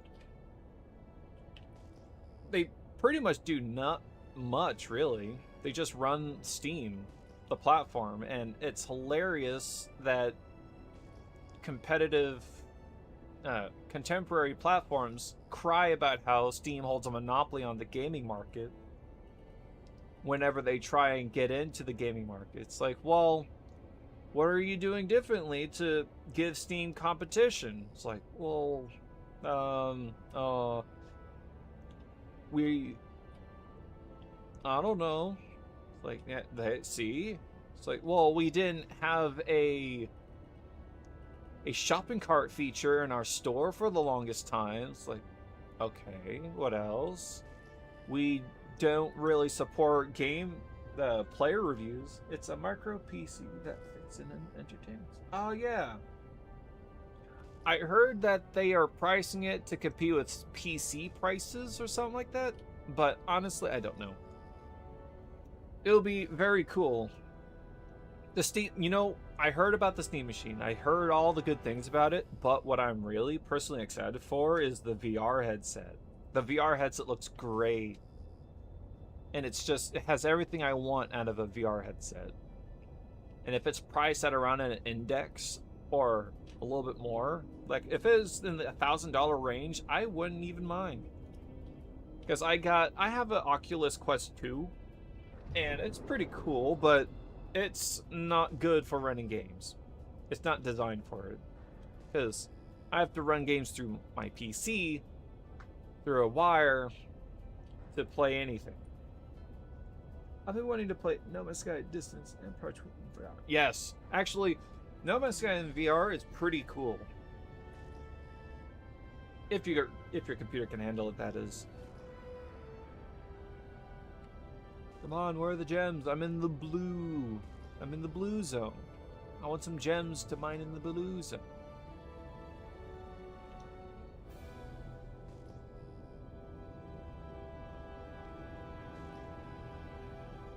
Yeah, I really want to get my hands on one of those new VR headsets. It looks so good. The Steam Machine's also really cool. I want the Steam Machine to be in a competitive price range to consoles to give them a run for their money too. Competition breeds innovation, and if there's no competition, if there's no innovation, the customers are beset with mediocre products, and that's not good. My PC could absolutely handle it. I went kind of overboard. Hey, you know what? There's no such thing as overboard with building a PC, because you know what you're doing? You're future-proofing. You're future-proofing to play future games. Because games are just getting more and more harder to run lately.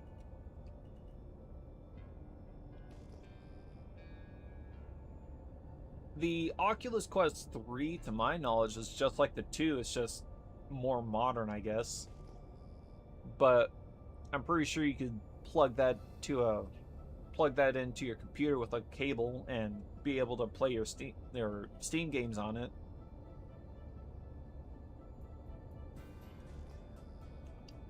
My cheeks are raw, and I don't know why.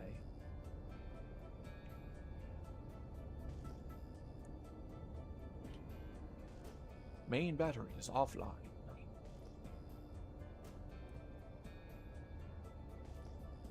Man, I'm just having no luck coming across any more gems.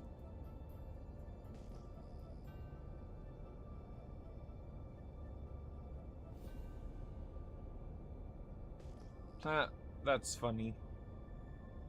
Peak of the AM4 can handle. But you know what? That's okay. That's good.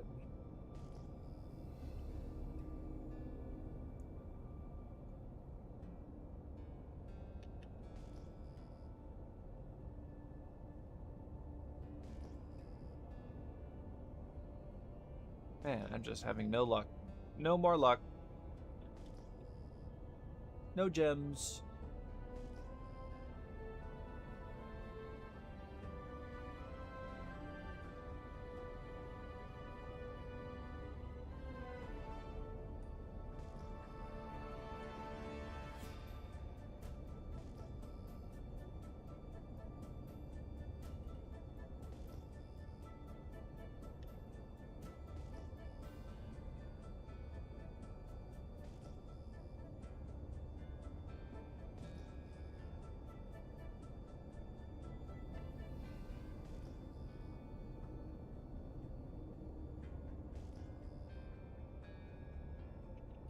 Man, what's up with the lack of gems? Like, my ship goes only 150 meters a second, but come on now. I'm not going too fast where it outpaces the game's rendering speed. And it's not even my game's rendering speed that's the problem, it's the server side. I'm going fast enough for it to keep up.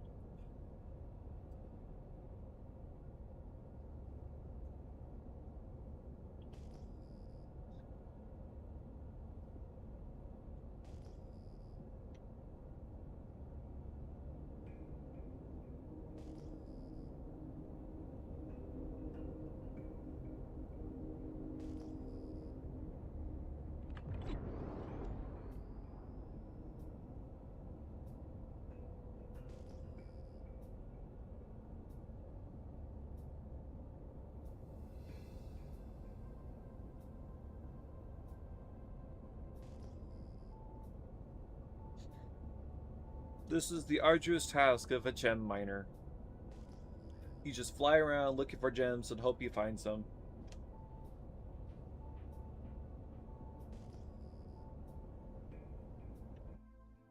Let me Alt-Tab.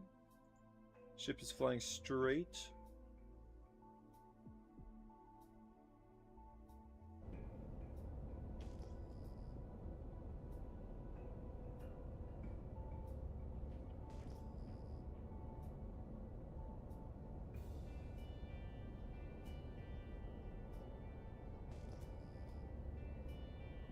A while back, I found what I call Peanut Planet. 2 planets generated so close together you could walk from one planet to... Oh, that is hilarious. I wonder how common that is.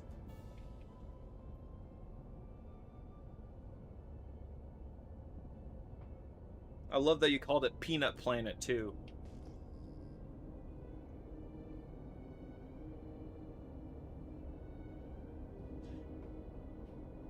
Alright, that's enough. I can't take it anymore.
Did it taste like a peanut? Nothing does. Alright.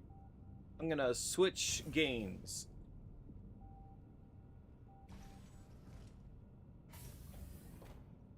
Before I do, I'm gonna inspect my gun. Space AK. I wonder what the point is with this underbarrel thing.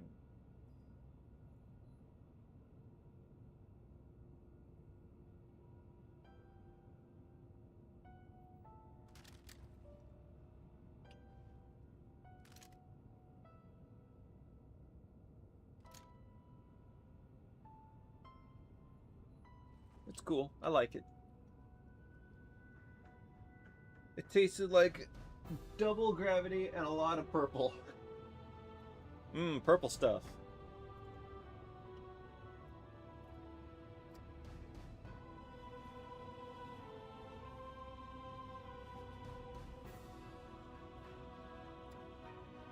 I'm switching games. I'm going to switch to World of Sea Battle next. I've been having a lot of fun with World of Sea Battle.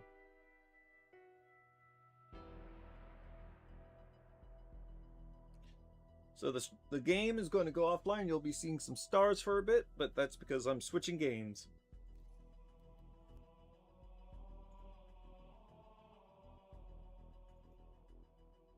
I'll keep the Halo music going. Actually, no, I'm switching it. Switching to Skyrim music.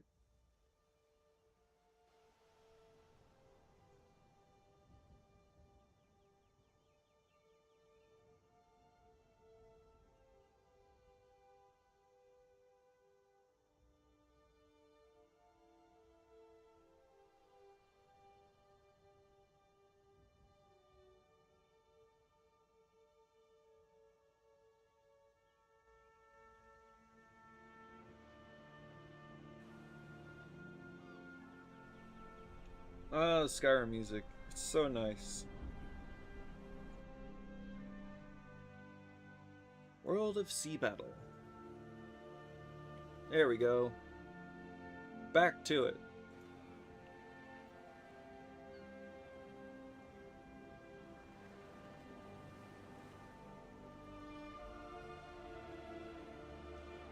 High RAM prices.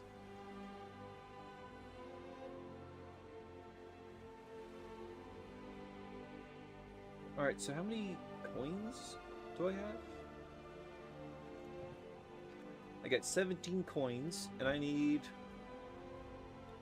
17 skulls. 16 skulls. How do you get voodoo skulls again?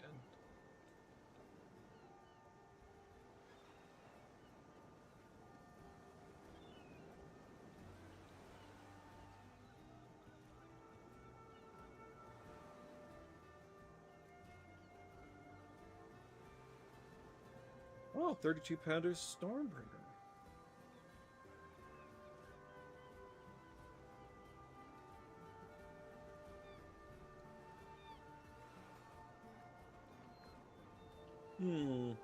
Chin scratching.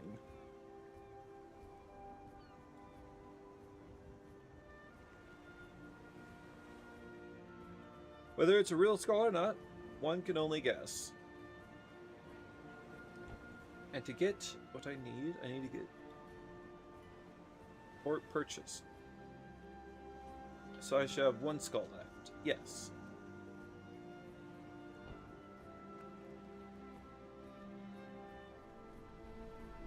Sweet. The bounty hunter ship is going down.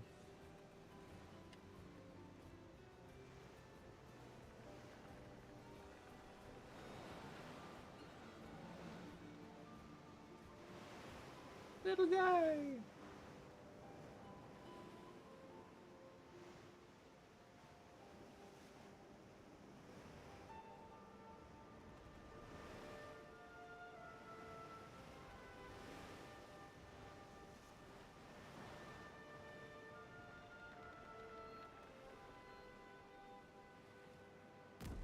I want to get the attention of these bounty hunters.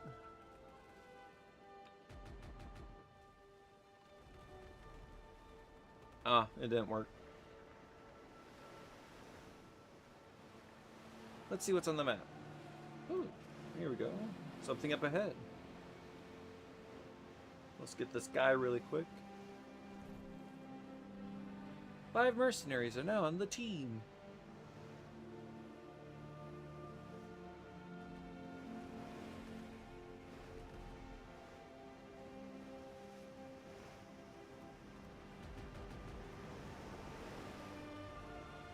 Oh, that's the icon that shows you when it's ready to board. Okay.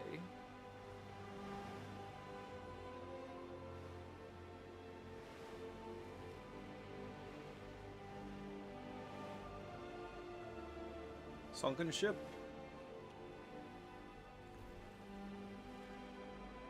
Huh.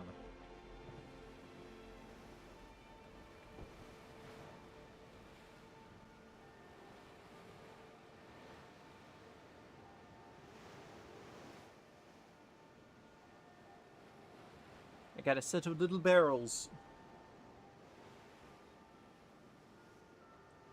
Taco, taco, taco! I like this game. It's fun. I wish I had some people to play with. But trying to get some of my friends to play it is difficult.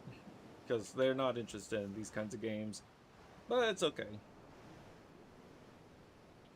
Let's... Oh. They're escaping. Wait. These guys. Man, my foot has been itchy.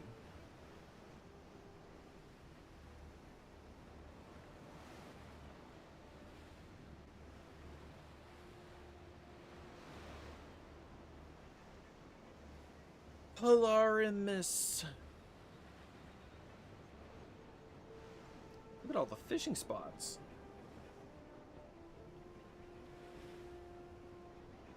They're moving.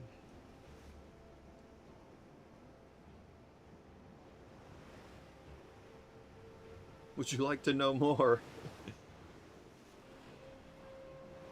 What's this?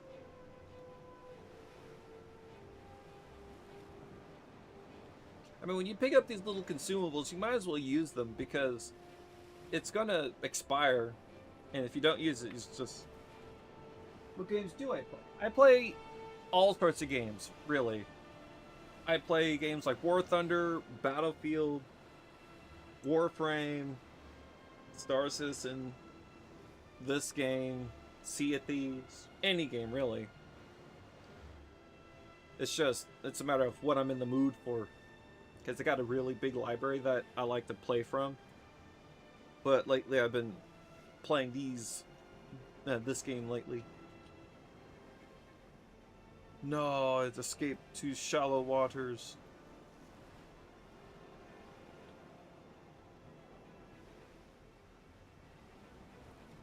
Any game. I could play any game.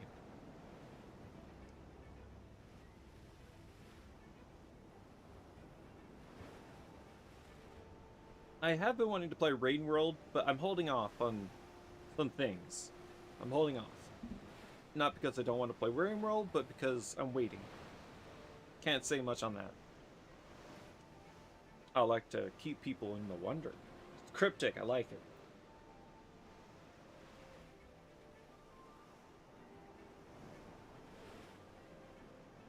There's an elite Imperial flagship over there. There's the fort.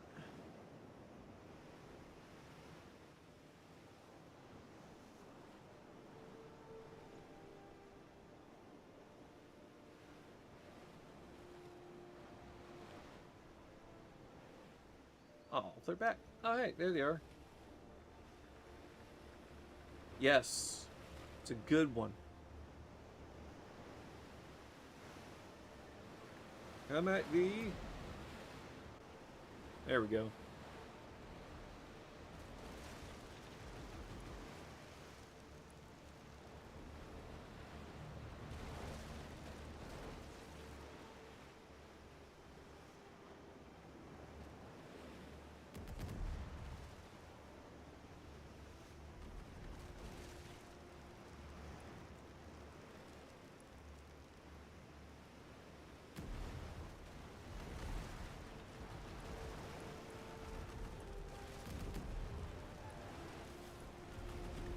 Oh, there's the main ship. Wait.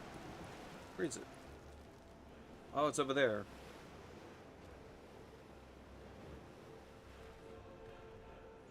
I'll take you all on. Come at me.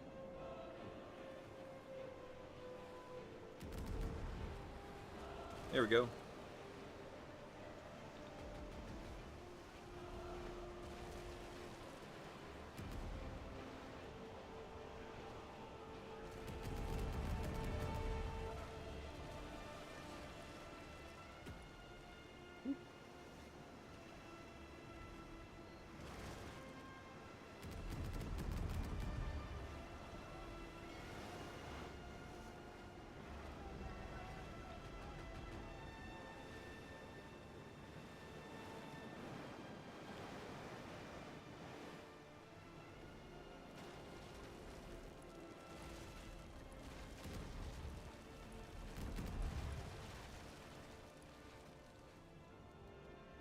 Reminds me of AC Black Flag. Yes, because it's sail ships, and sail ships are cool.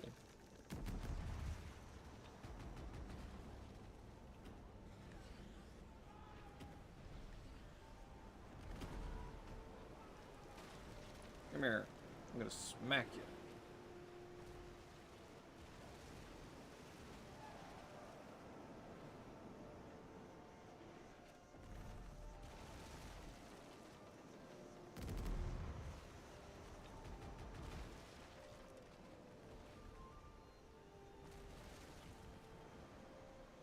That ship is small and hard to hit.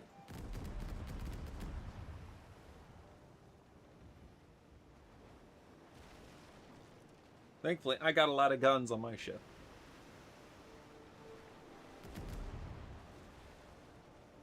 There we go, he's down.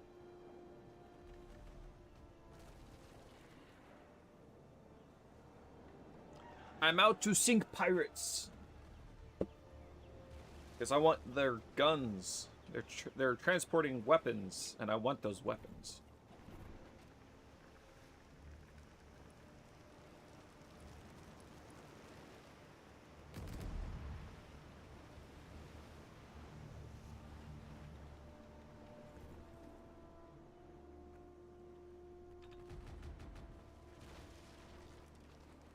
Ooh, and that one, I want to get that one next. What has it got? Good stuff. I need to get this guy first.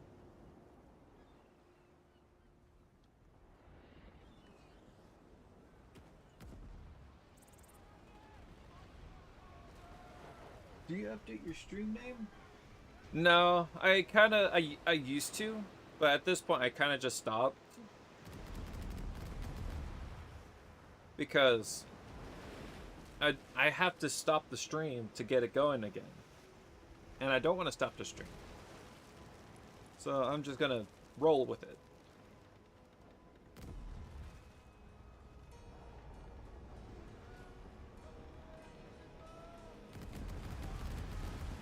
There we go, those are good hits.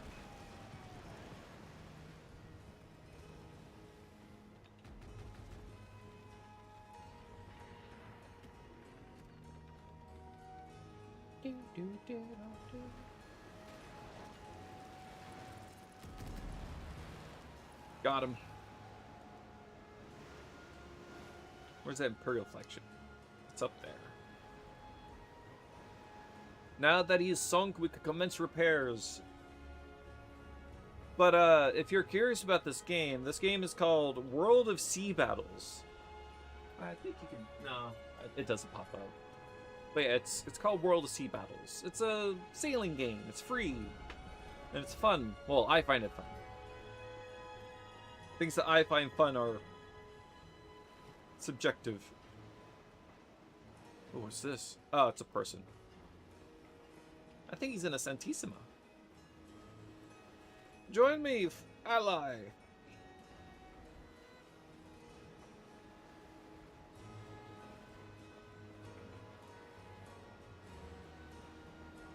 Yeah, it's in a Santissima. Ah, I want one. You know, it's still pretty... The week is still right. Come, fellow gunmen.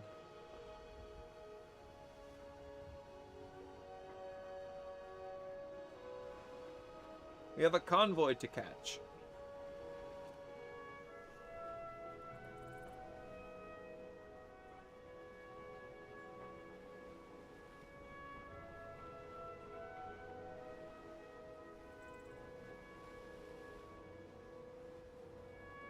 How do I tell the armor reading of my ship?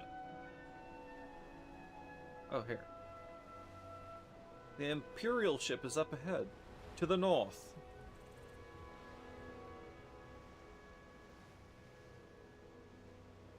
I think he's off doing his own thing. I don't know what he's doing. It would be cool if he joined me. I'll take down the big bad Imperial. There they are. Because you get coin and these blueprint fragments. Plus the fight's fun.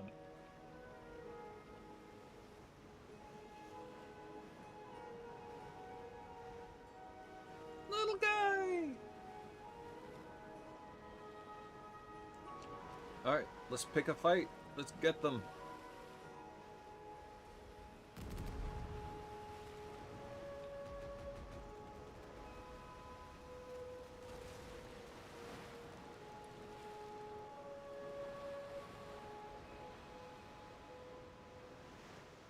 I don't want to fight the Storm Chaser. Maybe he might go after the... Yep. Yes, get them. Ready the guns?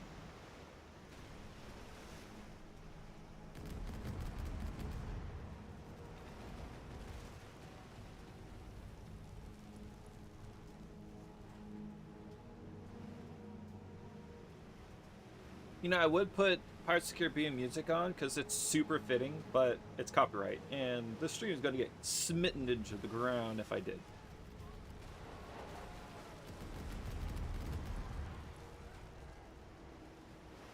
When it comes to these fights, it's always best to do more damage than they could do to you. Always make sure to outpace their damage output. Oh no!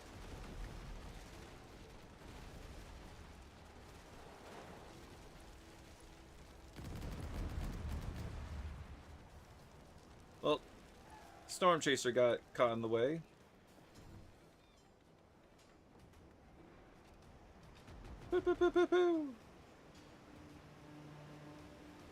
This game is pay to win, though. That's a disclaimer and also warning with Sea Battle is it's pay to win.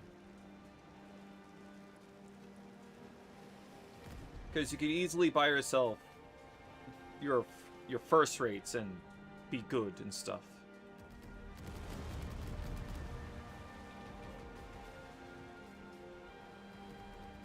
Because I bought this for $60. I work, so I could throw money here and there.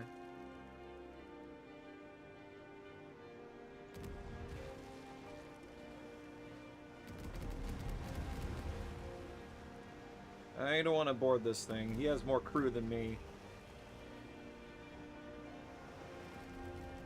But I am doing the good work.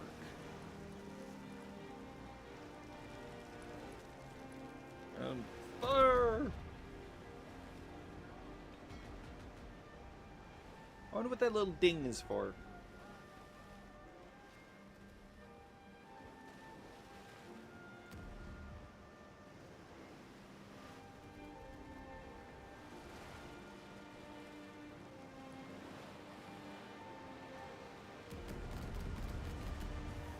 Got him! Yeah! You rule the seas no more! Ouch. Now we could commence repair and we could keep fighting.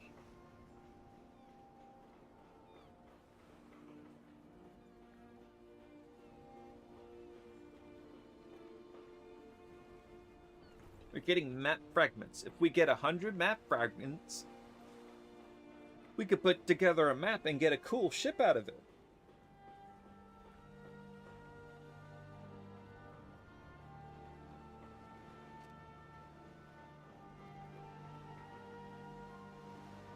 Though I'm out here for...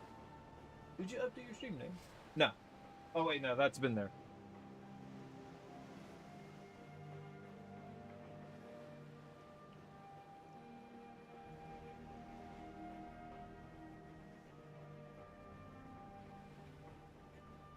Ship. Oh, is that... Oh, is that thunder I hear? Ooh. You know, we're gonna fight these guys too. Get some coin and coins. Double coin. Or where's the convoys? Right there. So I'll pass these guys. Yoink. You wanna take me on? Are you sure about that?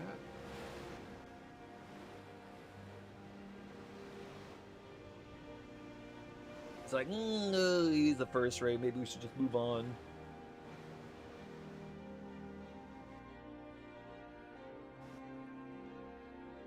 Morning, people. Oh. Oh.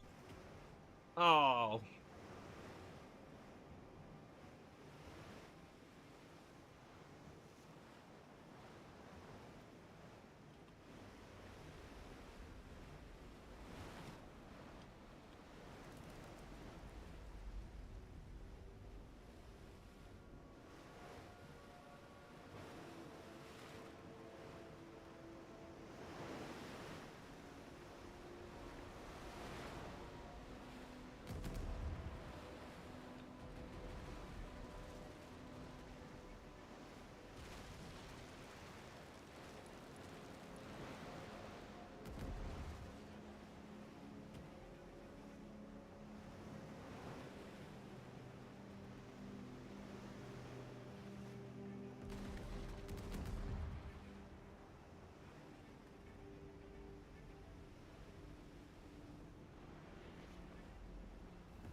You'll get 1, 2.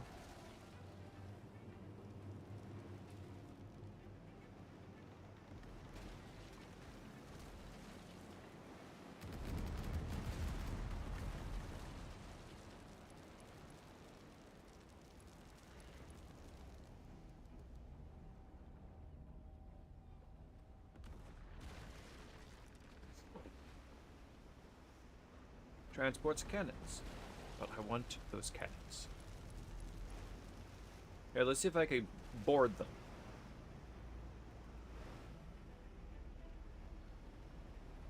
Yeah, boarding.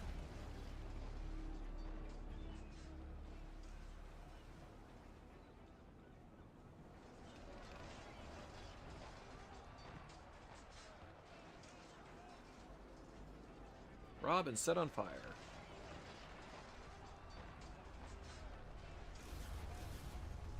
Yeah, we got some good stuff too.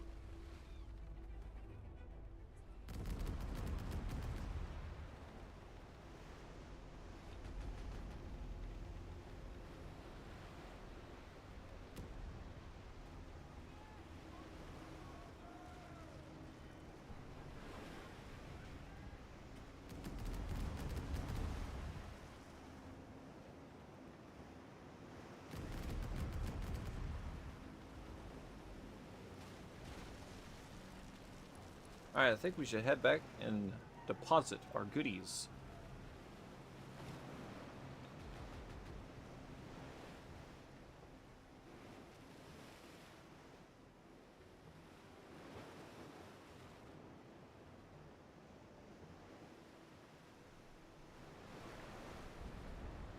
And I love that the little doors close.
You know, I think I might just end the stream here. I hope you guys enjoyed the stream, and y'all have a good one. I'll see you later.